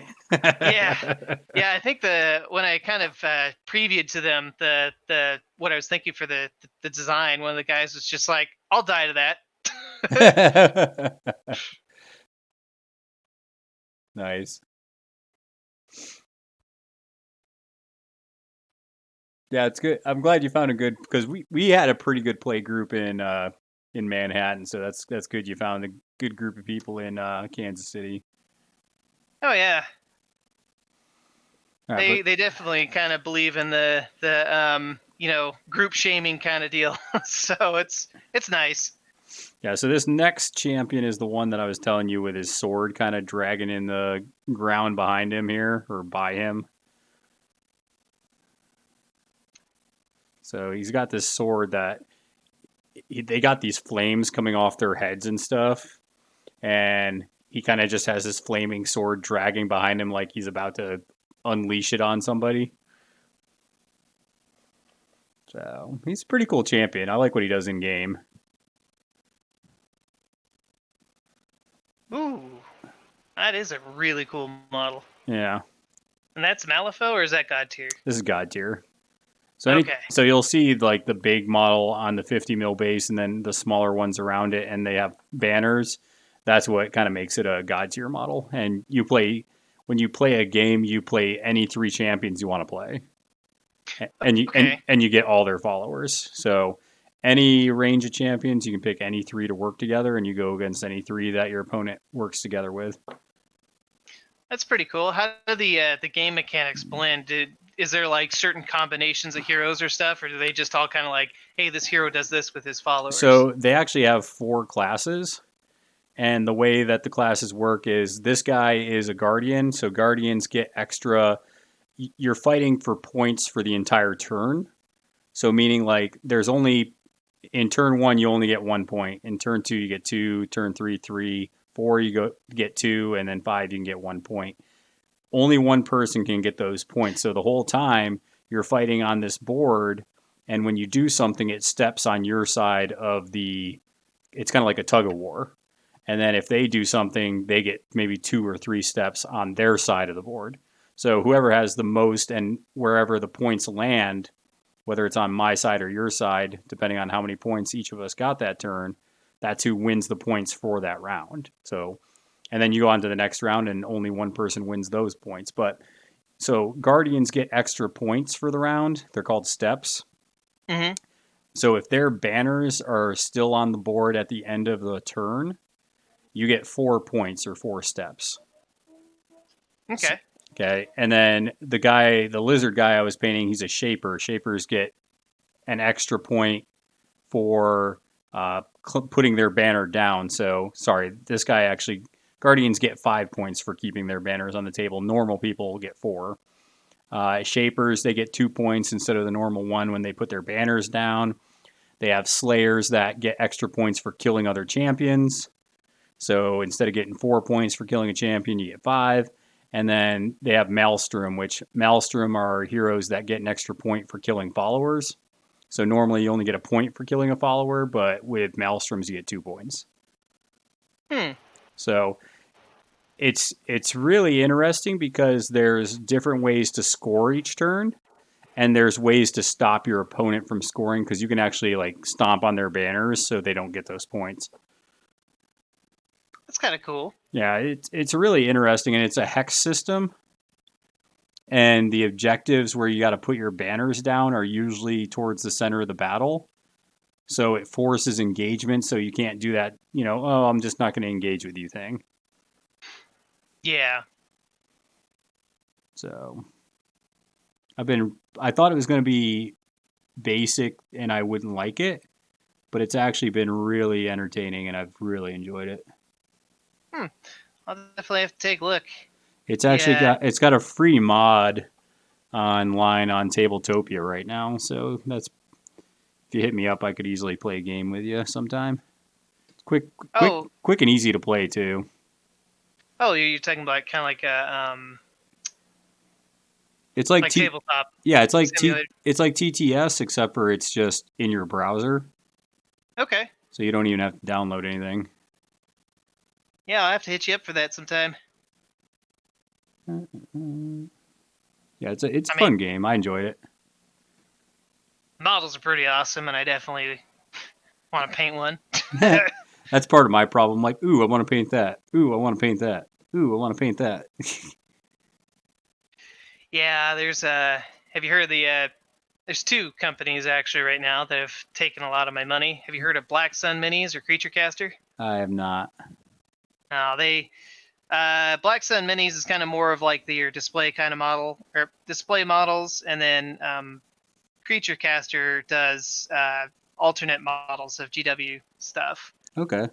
Don't know how they get away with it, but hey, you know what? It is awesome stuff. Guess And they pay their dues apparently. yeah, probably. I'm not sure. I don't know how it all works, but they make some really fantastic models, and Yeah. I have bought a lot of them, put them together, but have not painted them.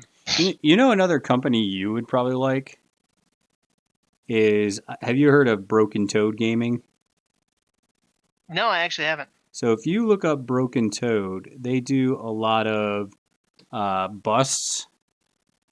So for like a lot of games, and they actually are doing a Kickstarter right now. They're doing a bunch of busts for the Labyrinth and Dark Crystal universe, Okay. and they're really detailed. They did a lot for Guild Ball too.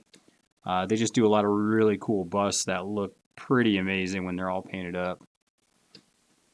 I have actually, because back when I was playing War Machine of Hordes, I saw a lot of people painting up the some busts of Like some of, Sorsha and stuff. yeah, and I was like, where in the hell do you get these? I really want to get one and paint it up. Yeah, Broken Toad is a company that has a lot of really cool looking ones. All right, Broken Toad. And I haven't gotten any of them yet, just because I barely have enough money to pay for my models that I want to play the games. I understand that. Let's see here. So let me ask you this, Dennis. There's a banner here for this Mournblade champion, and it is a guy that is on fire. How should I paint the guy's skin? Good question. He literally has fire coming out of his mouth and eyes. The fires I'm painting blue. They're blue-based flames. Okay. It kind of depends on what you want to achieve with the skeleton. I mean, are you trying to? Is the fire supposed to be like soul fire, like it's the fire of the soul, not necessarily Yeah. like actual fire? He's pretty much ripping souls out of people's bodies. Okay.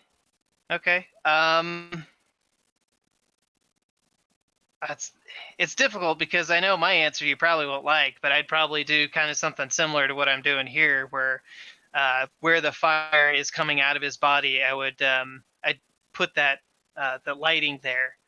But I'm not necessarily sure what color you want the bones to be. Do you want them to be naturally blue? Well, he actually doesn't. So he's actually not showing bones. It's just flesh and fire. Oh, okay. Yeah, it's kind of an interesting model. All right. Here's how I'd attack that. I would make his flesh like a kind of like that gross grayish brown, leathery color, and then have the skin be that bright blue. Rick's like, if it's soul flames, then the skin should be turning to ash. And you could do that too. So almost like a gray, like building up to like a white kind of almost, and then blues coming around the gray. Do I like that? That might be cool.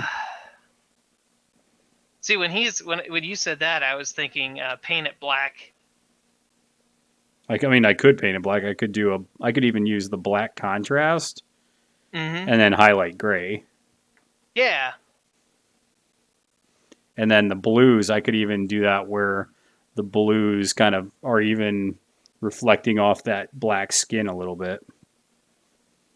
That might be cool. I should kind of like that. Well done, boys. We did it.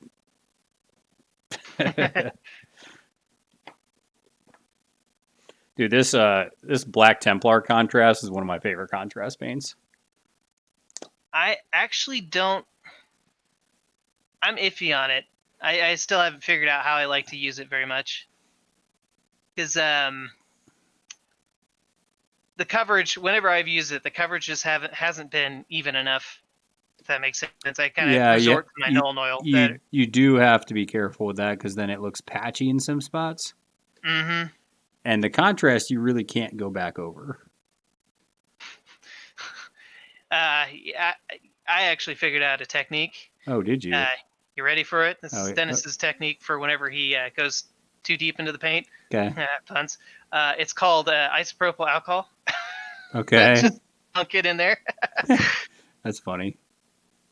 But it, for most plastics and resins and stuff, it shouldn't actually damage your model.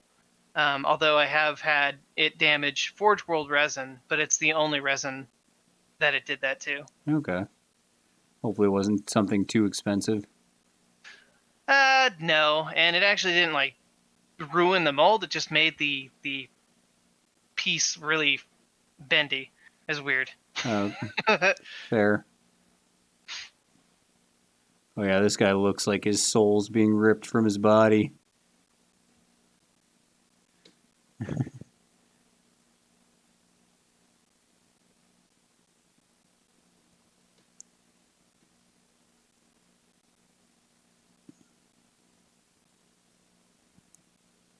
Yeah, because this guy actually has a cool. So the thing that I like about this game too, Dennis, is that you don't lose.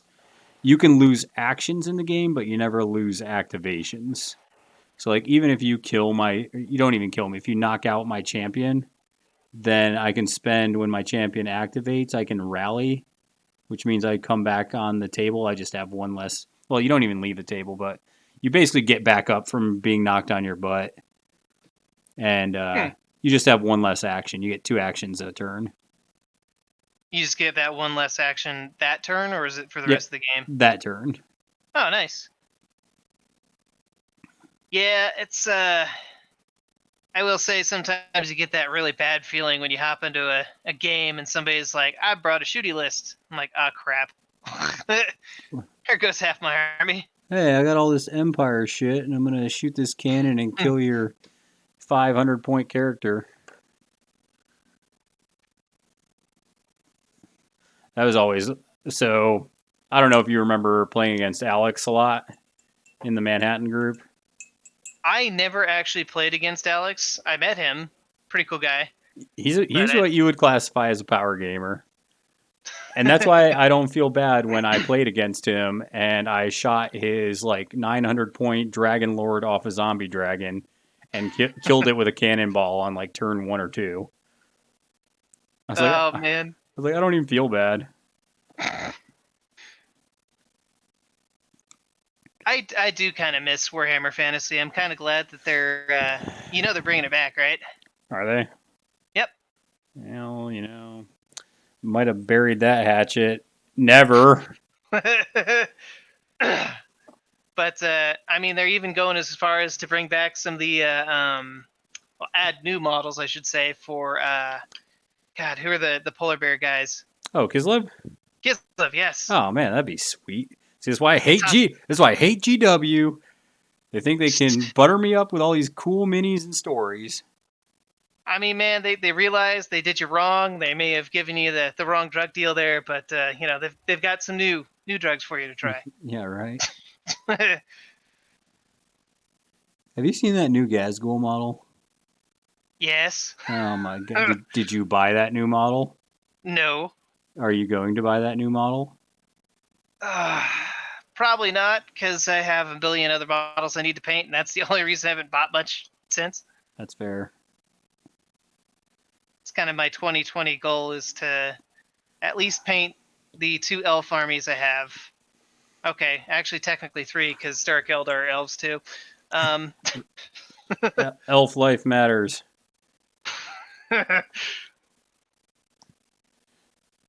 And then I might allow myself to trust an elf.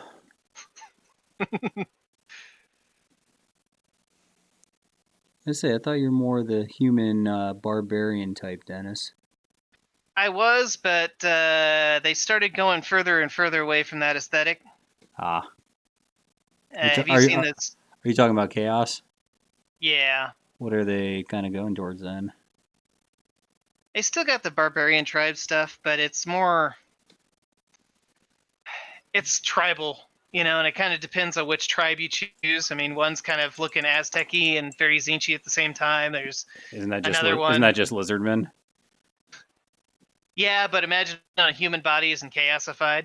I mean, they're cool models, but they're not like the classic fur-wearing Vikings with all sorts of demon runes and stuff all over them like I want them to be. Yeah. All right, I think we're calling our lizard boy done.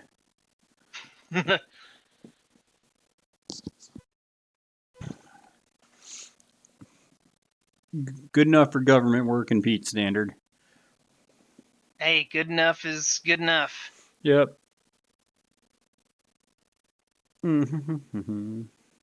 Actually, the more I'm adding these white highlights, the more I'm like, I was a lot closer than I thought I was. Yeah, let's see what Dennis is working on here. Just transition on over. Meanwhile, Surprise! the tiny man in the window is working on this. Surprise, surprise! It's the same shark as last time. Meanwhile, Pete's painted 5 models. Hey, Dennis, you ready to play? No, I'm still working on my first one. Oh man, it does look Eh. smooth. It does look smooth as fuck though. What's the deal with the base there? What do you got going on there? So like I said, I used to live in an apartment complex and I had a bunch of rocks, so I took a hammer out there, broke a bunch of them, and put them in a box. And then, like I said, I had some modeling paste, and I kind of used that to glue it all together, and then pinned him on there. Is the base painted yet, or is that something else you got to finish? Oh no, it's painted. Okay. Because I was like, my God, Dennis, are you still going to have to work on the base? Nope. My bases are usually pretty simple because I don't want to take away from the model. That's actually a really good point. Plus, I was looking at, so there was a Malifaux crew that somebody had painted, and the models looked pretty decent. It was from Neverborn, which is kind of like the nightmare kind of Cthulhu vibe, Dennis. Mm-hmm. Um, and they put them on these tall ass bases. I'm talking about the bases must have come up, and the model off the base, Nor they just did that. what it was, it had to have been at least like a 6-inch tall base because they positioned it around a diorama, and Mm-hmm. the bases to make it look cool, they were tall, and I'm like, dude, that's like a nightmare on the table. Like, I hope you never play this on an actual table. Yeah. One sec. Getting up.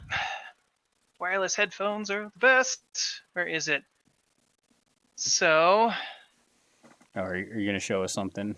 I'm grabbing a model All right, let's because go back to Dennis view. Pew. I'm no longer the tiny man. Why is there all this blue and green paint on your table? Airbrush. Gonna get the dust off it. So, this model here, I never put it on the table for gaming table because it's the only model I've actually turned in for a painting competition and strictly for that. Yeah. So, the whole plinth, while it looks cool and it really kind of does that, I would never want to just march her around and have it shot off the table because people can see it. you know. Oh, So, true line of sight. um, Thanks, so Rick. yeah, You're the man. I don't know if people actually bring those. Do they actually bring those models in a game? It was online, so I don't know if he does play them actually like Okay. that, but slide that up a little bit. There we go. All right, so we are going to call the lizard guy pretty good here. He has kind of a cool feel going to him. I like it.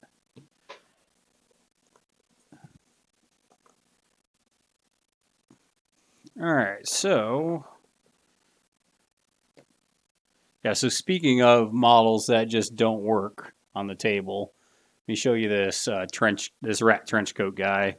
So once again, it'll take a few seconds for that to populate on your end, but and everybody else's end. But you can kind of see his name's Benny, so I call him Benny and the Rats. It's kind of like Benny and the Jets, you know.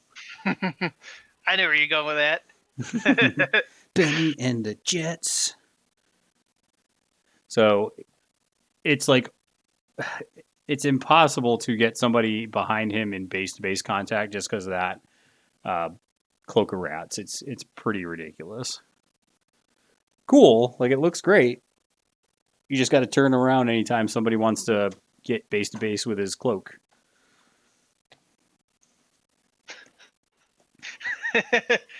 That is a really cool cloak, though. I agree. Oh, I get to do so much rust effects with these guys. I love it. Where's my dark brown?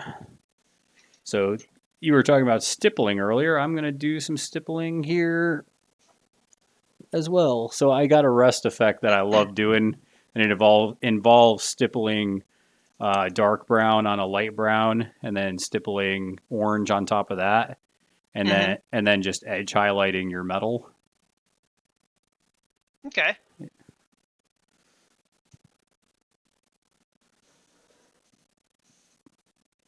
Weathering effects are probably one of the coolest things that I like to watch different people do, because everybody kind of does it just a little bit differently. Yeah.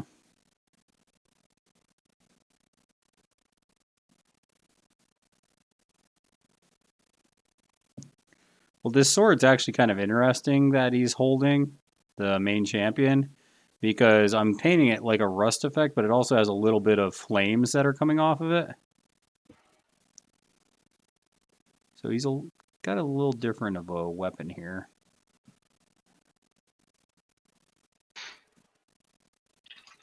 All right. Let this tassels dry.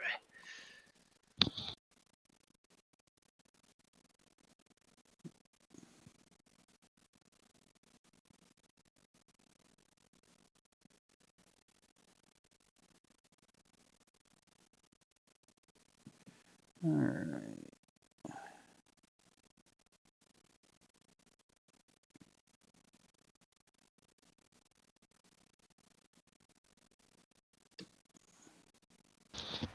All right, so I have to let that model dry, so I'm going to pick up another model and prime it, which involves me putting on a mask and all this fun stuff, so I'm probably going to be on mute for a little bit. All right, you're good. I can talk to myself. I do it all the time. Cool, me too. Because I'm assuming you're going to use your airbrush for that. So while Dennis is doing that, we're just working on the old Mornfang here. So really like the way that these paint parties are going. Just really entertaining to talk to people while we just kind of paint it out. I don't know if there's a time that works better for people. Let's look at the armor. So, but these generally are going to run a little bit later just because, I don't know, that seems like the best time to get people together usually. So hopefully people come back and watch this and check it out and like it. Hit that little bell. Way if you can't sleep at night, you can hang out with Pete, and maybe we'll start doing these on like Friday nights. That might be the better night to do it. That might work better. So I'm stippling this brown because when I come back, I'm going to stipple it kind of orange. We'll do that kind of a color. Okay.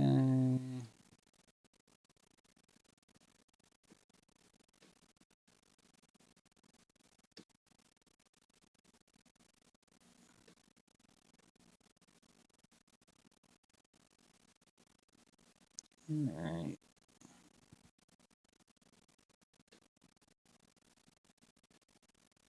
Cool.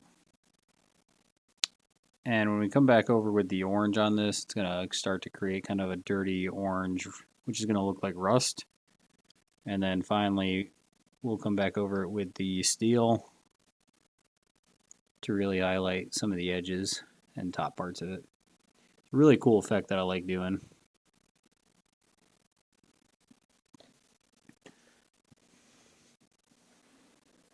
And we'll do this on all three of them.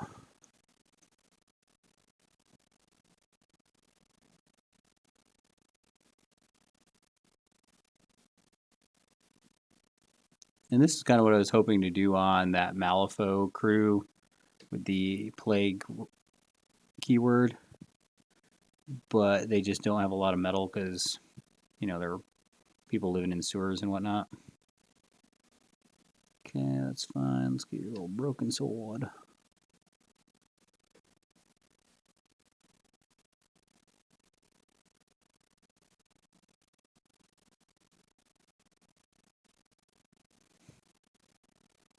Okay. Oh yeah.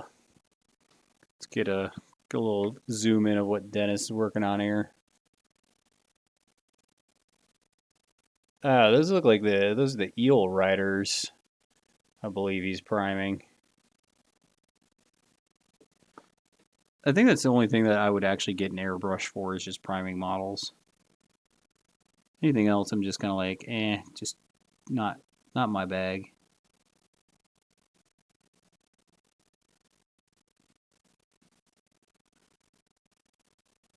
All right, good there. I think we are. Because airbrush priming is probably the only thing I'd want to use a primer for, or airbrush for, I should say.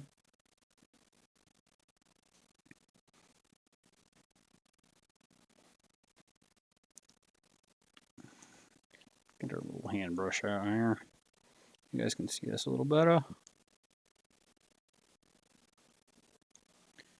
I don't know, Rick. What about you? How like, is there a day that works better? I mean, would a Friday night work better for you if we did this kind of paint party thing? I think Friday night generally is a better night for most people. So I don't know if that's something maybe I should start scheduling this kind of paint party on like a Friday. I don't know.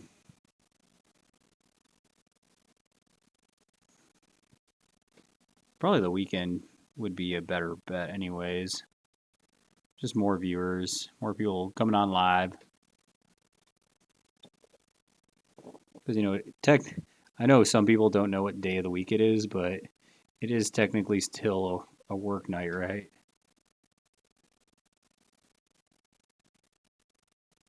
So that's something I'll think about, and I'll talk with some of the people that we're doing these paint sessions with.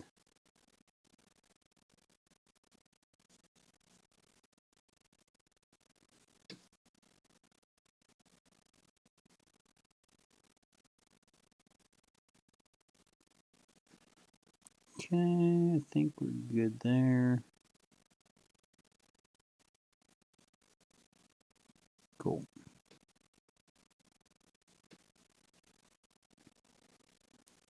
One more skeleton.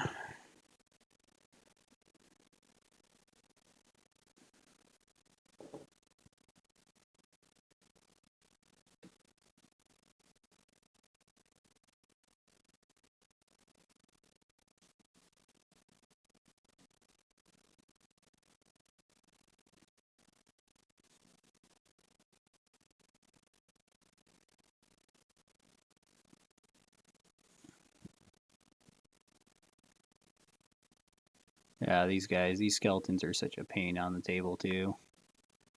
They can do some really janky things, which I'm all a fan about the jank.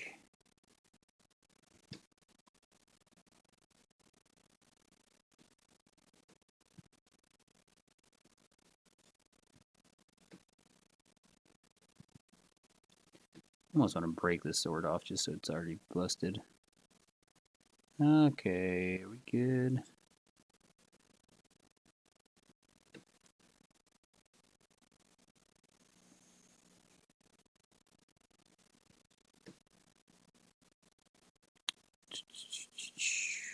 Okay, I think we call that good.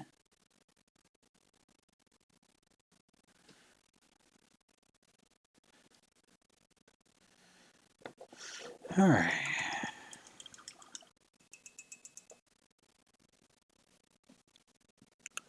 All right, I want this darker skin tone, so we're going to use this. So these skeletons are kind of weird.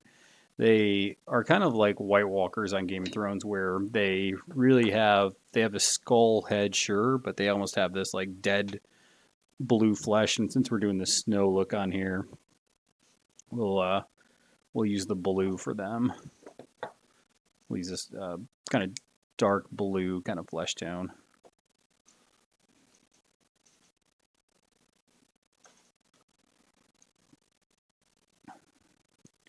And you'll see kind of what I'm talking about when I start painting this up here.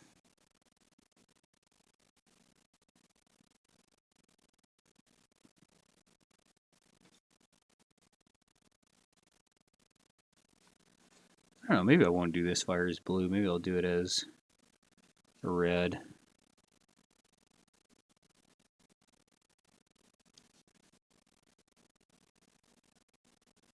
Just to contrast against the snow and the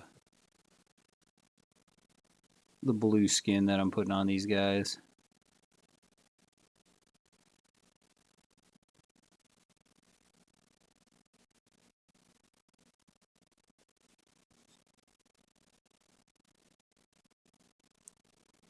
Do, do, do, do.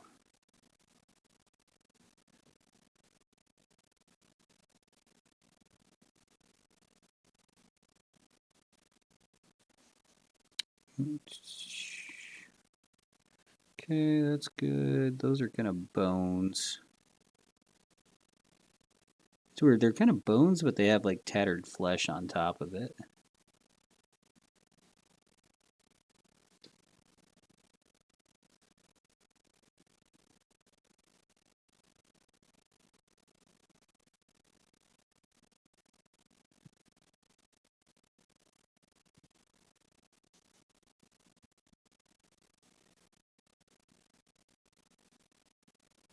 Kind of different.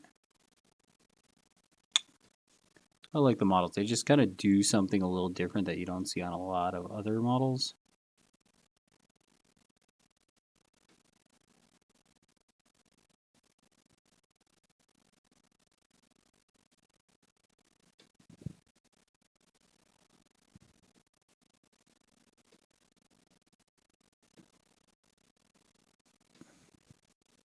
That's right. Choose me or the fire.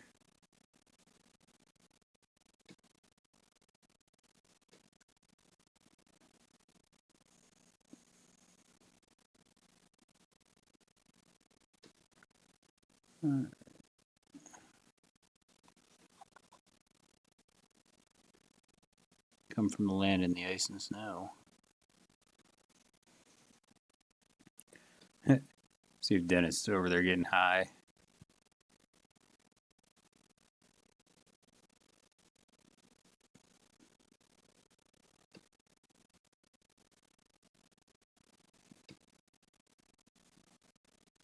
The shark might be ready to go. Looks like he's kind of primed and cleaning up a little bit. Alright, good. Got enough blue.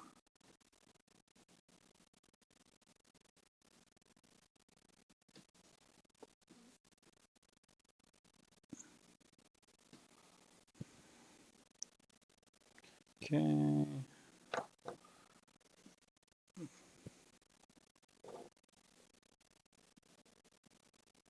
Which I actually don't mind if I switched my mind and started painting this fire on these guys red. Because I do love painting like a red smoke effect on stuff like this.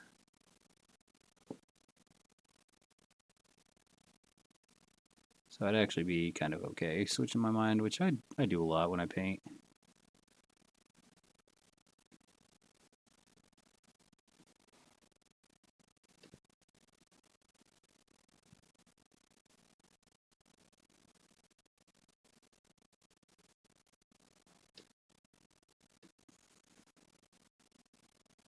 Forgot this bracer on this dude.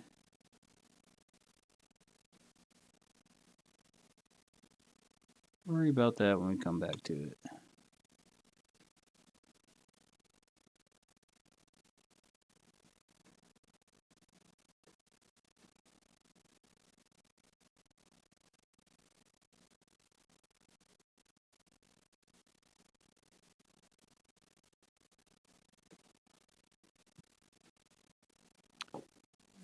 Let's see here, that's kind of the fire. It's kind of the fire. Some really kind of interesting transition decision points on this model where it kind of goes from his skin to the fire and vice versa. It's got some interesting points on him. You're going to have to make that decision on which way you're going to go with it.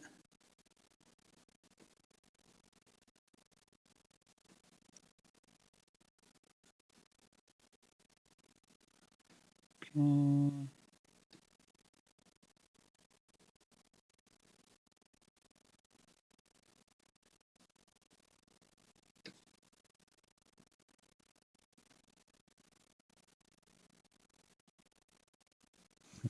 See if we get Dennis back or if he passed out high from priming.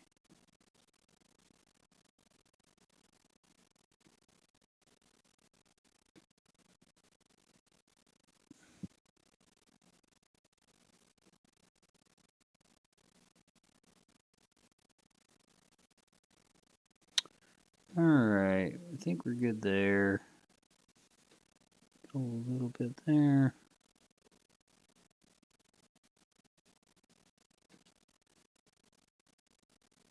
Okay. One more skilly, and then we get the big skilly.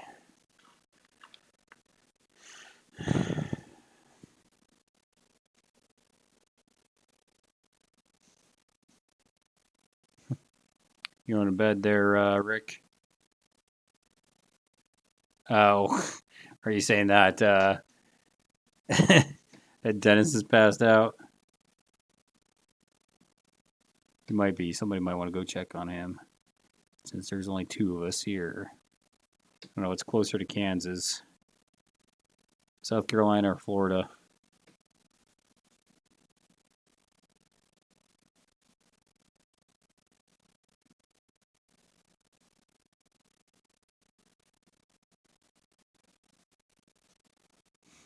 Got that black market aerosols.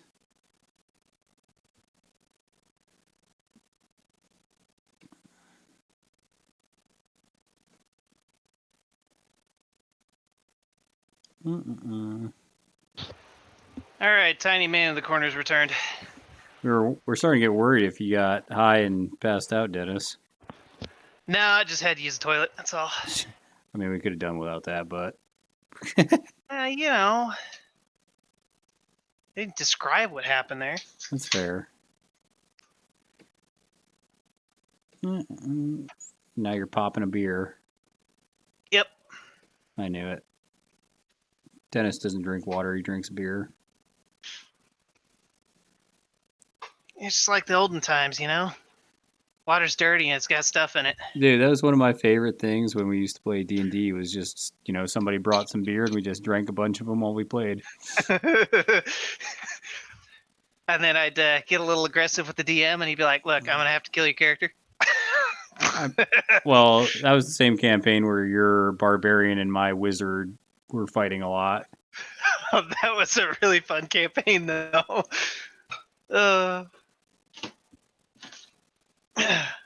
You're like, I'm going to punch him. I'm like, what? Why? Did I end up knocking your character flat out or something like that? Yeah, there was one time where you knocked him clear out, I'm pretty sure. Like you rolled a 20 or something to hit me. And you actually knocked me unconscious. To be fair, your wizard was being a turd. Oh, he was, for sure. Mess with my horse. Come on, man. I forget Not cool. Forget what I was trying to do. There was some purpose there. I don't remember why I was doing it, but there was a reason.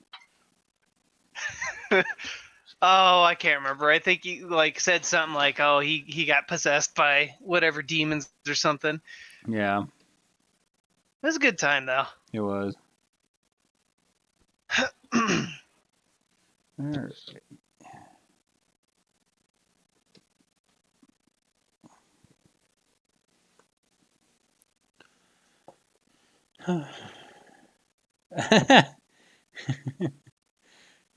Rick said he thinks it would be weirder if you only drank canned water. I mean, technically, you didn't see what I cracked open, so it could be. Is there canned water in the world somewhere? I'm sure there is. If they got bottled water, I'm sure it's canned as well. Like, what kind of hipster drinks canned water?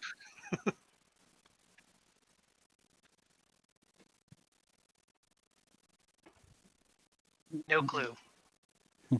No idea. Hard pass. All right, just give everybody kind of an idea here. We're probably going to paint for we'll call it about another 15 minutes or so. Or let me get about another 2 colors on this model.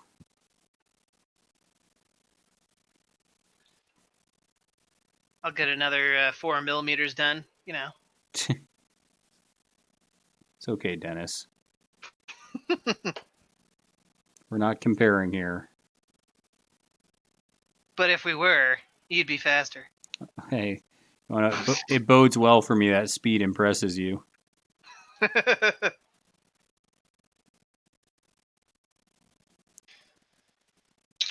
Mm-mm. There's some a-hole sending me a text message this late. I say that, but I do that all the time. I will. Sometimes I'll be up and I'm like, "Ooh, check this out," and I'll post it to either like the group or I'll send it to somebody like over Messenger. And I'll be like, "Oh, it's like 2 a.m. Well, they'll see it in the morning." And see, I have the opposite problem. I'll be like going to bed and stuff, and then I'll wake up and my phone is just like messages from all the groups I'm in. Everybody gets up at like 5 and 6 a.m. I don't get it. It's like, I definitely do not do that. no, thank you. I'd rather stay up this late. Well, I'm sure you remember I've always been a night owl. Yeah. So. Oh yeah. I remember many times hanging out at the old Denny's after a night of gaming. Before one of our group burned it down. Is that Marcus? No, that was David. Couldn't remember who did that. They were like a cook or whatever there. Oh no, maybe you weren't there for. I wasn't there for it. I just remember it being referenced. Oh no, he was really hungry that day, and we had a couple games that went on really long, and we kind of just were like, okay, we'll wait till they're done. But he was like, come on guys, I'm really hungry, hurry up, and he kept pushing, and I don't remember what happened, but he didn't like show up for quite a while. So he showed up late. He ordered after everybody did, and then everybody got their food, and after everybody had finished eating, he was still waiting, and we didn't notice it until one of the servers kind of came over to us and was like, "Hey, so we actually have to have you evacuate the building, and we're going to refund your checks because that guy's food's on fire." That's funny. Too funny. He was very upset. I'm so hungry, and there's like nowhere else to eat, right? Well, we had IHOP, and that's okay. actually where we went afterwards. And I had to entice him back. I was like, "Look, we'll order desserts and stuff with you if you just come back. I'll even buy your dinner."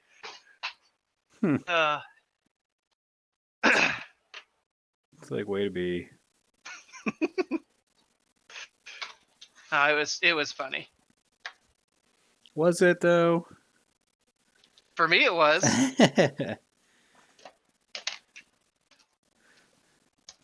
Yeah, since I'm painting these guys' skin blue, I think I'm actually going to switch my mind up and paint the fire red.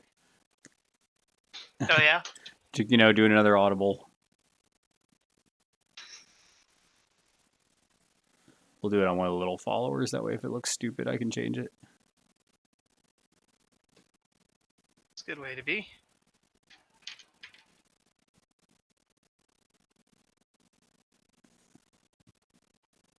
He'll be my test model.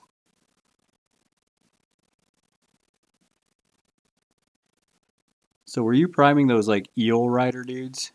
Mm-hmm. Are they like good in game? If you're competitive, they are the thing to bring. Okay, just like a whole huge swarm of them. Mm-hmm. The Deepkin kind of, or the army that allows you to null deploy.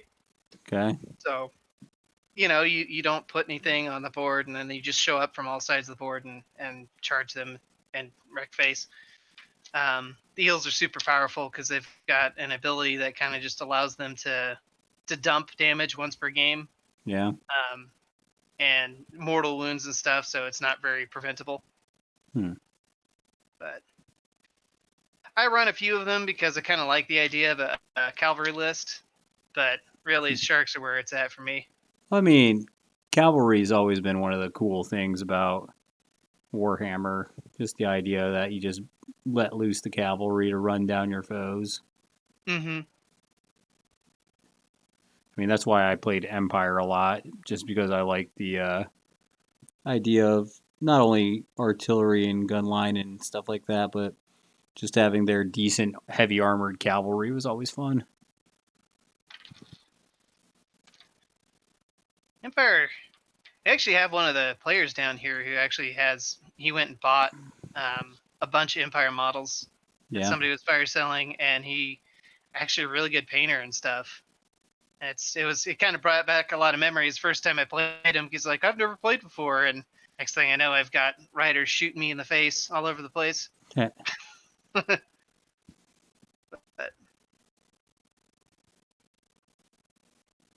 Yeah, Empire was always kind of weird because they were like good at most everything, but they weren't great at anything. Maybe they're like war machines were kind of some of the better in the game, but then you had dwarves that were pretty close to them, so I don't know. yeah, wasn't the steam tanks really good, or am I There there mistaken on there was a time they were, that? depending on the iteration of them, which is just funny because there's only like 9 working steam tanks in the Empire, and you see people bring like 3 of them, and it's like this would never happen. I will say that I'm a little sad because the new dwarf models are really cool, but they don't compare to old hammer Yeah, dwarves. I really like the old stuff, and we've got a guy who is the biggest dwarf fanboy I think I've ever seen, yeah, and he owns some of those old models, and I'm like, man, I wish I owned some. that's cool. Yeah, some of those old models are definitely cool. And you look at some of the new models and you're like, that's super cool.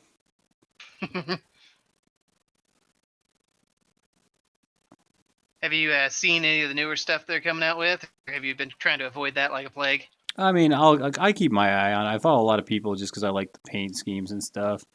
I know. So one thing that you might still have, I don't know if you do, but what do you think about all those Sisters of Battle models that came out?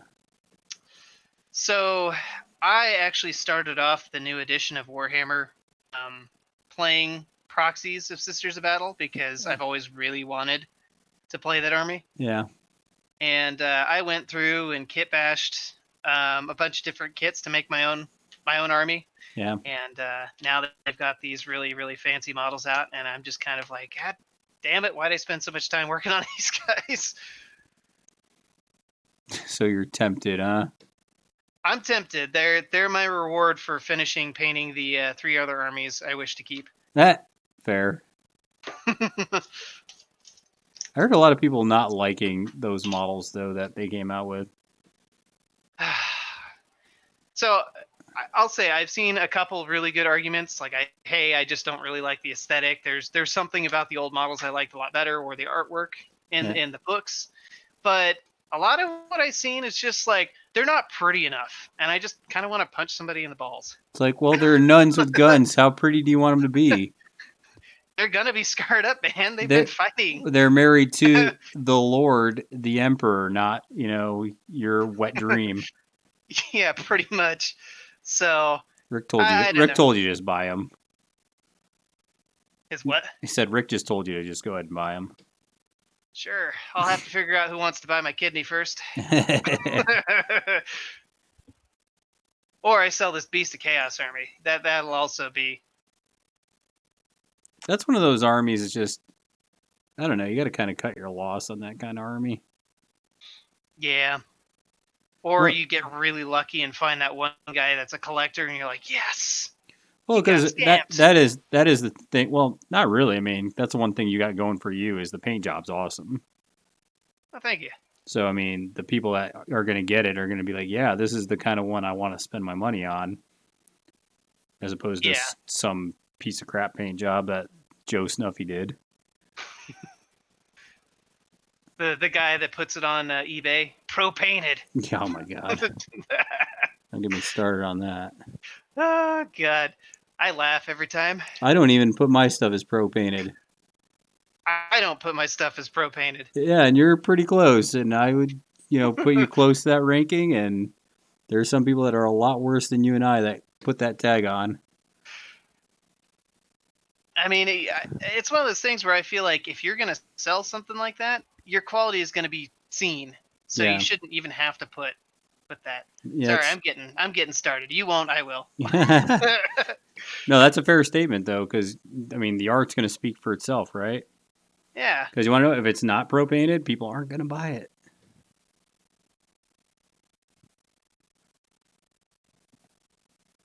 exactly. I think the most I bought for a painted model is there was a uh, Gene Stealer Brood Lord or whatever they were called, and I bought one of those pre-painted just because it was decent. It was like $20, and I was like, oh, okay, I need the model, and that's what I'm going to spend on it anyways. hmm That's the only time I bought something that was already painted. Uh, for me, I've bought something that's in a fire sale that's already been painted, Yeah. but it won't be painted as soon as I get to painting it. All All right. I want to finish painting that color, but I'm not going to. right. Let's see what you're basing over here, Dennis. I'm creating a mess.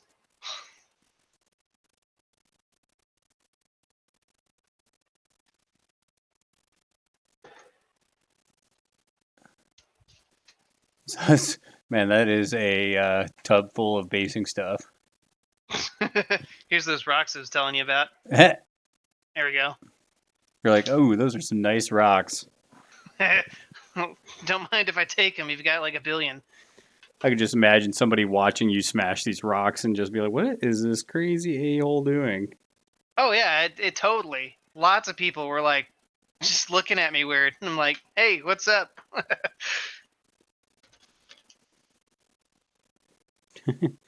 Nothing like getting some of your.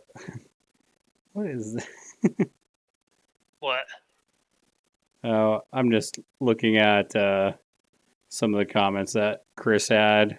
I don't know if he's in the chat anymore, but uh, Chris, the guy that's on the podcast with me, said that he wishes he could object source light better.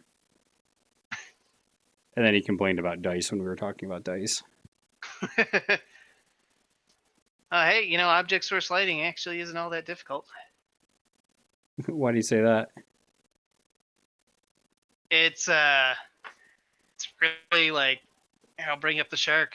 The concept basically is you pick that spot, you paint it white, and then you just radiate out from there. And you don't even really have to. I wish I had a better camera to show you, but it's not really that smooth because when I'm holding it this, it looks great. And that's all it is. It's just having that green glow and then bringing that bright. So I'll have I've got that moot green, that neon green you're talking about, and then I have sick green as the next color. I bring that down, and then I mix sick green with whatever base color that is. Like the leather is like this dark gray, so I mix it with that, and then I do those 3 layers, and then boom, it's done. So How far out do you like to bring that light? Because I've done it before where I have it take up, like, if somebody's holding something, it like comes down their whole arm and even into their chest and face a little bit. So how far do you like to bring that out? it really depends. So like on this model, I didn't want that green to be as bright as like the runes on the sword and stuff. Hmm. Um, because it's kind of like the 3 pinpoints you were talking about. I want the eye to be led from here to here to here. I want the model to be majority of this teal, purple, blue, and so I just wanted a little pinpoint. I didn't want it to make it super bright, but I still wanted it to look like it was radiating light. So it just really depends on um, why I'm putting that object source lighting in the first place, Yeah. and what object is radiating that light. Because like on the Beastmen, the eyes don't radiate very much light at all. Yeah. All right. Well, we're gonna wrap this thing up, Dennis. So before we end up finishing this off, I do want to thank you for coming on. It's always good to see that. And your camera worked better than Eric's. Eric had his tablet that was kind of struggling, I think, to render everything over Hangouts. So I think yours worked a little better, which is cool to see. So thanks for Good. coming on. Yeah, no problem. It's fun. And so if you like kind of this idea, like I said, I think we'll look at. I might start looking at Friday night to do this kind of thing, just so we can get some more activity in the chat log, because it seems like we have like one random night owl who likes to hang out, and then everybody else is kind of like, oh man, it's like Monday and Thursday. I don't have time to hang out, but we're gonna do this a lot more because I think people enjoy it, and it's just cool to see different things that people are working on and people talking to each other about ideas and different games. Because a lot of the friends I have, they might be playing different games and working on different things, and it's just good to kind of share that stuff. And Rick said the quality's been pretty good, so that's always good to hear. Um, we're going to continue to tweak this as we go along, but it's challenging to see on my end editing this how to kind of include your stuff that you're painting and then also mine in the same shot. Okay, well, Rick, you're not a random night owl. Okay, sorry. I'm just talking out my ass here, and Rick's getting pissed off in chat because I referred to him as a random night owl. It's gotta Uh, be like the standard streamers. Okay, yeah, chat. yeah. All right, chat. Well, leave a comment below. Don't forget to hit that like button. Like, subscribe, share, woo, hit the little bell. Which please do those things, because we want more of those. Hang um, on. and like I said, you can always support us directly if you would like to do so. If not, that's fine. No pressure. But we're going to go ahead and keep cranking out content. I like putting out all this paint stuff. We're going to do some more gameplay stuff as the quarantine kind of starts lifting, as it's expected to do. And I don't know, maybe we'll get locked back down. Who knows? But yeah, we're going to keep putting out a lot of content. We're going to do some recording tomorrow. We'll see how that goes. But thanks for watching. Thanks, Dennis, for being on. And don't forget to roll dice, throw salt, and we'll see y'all next time.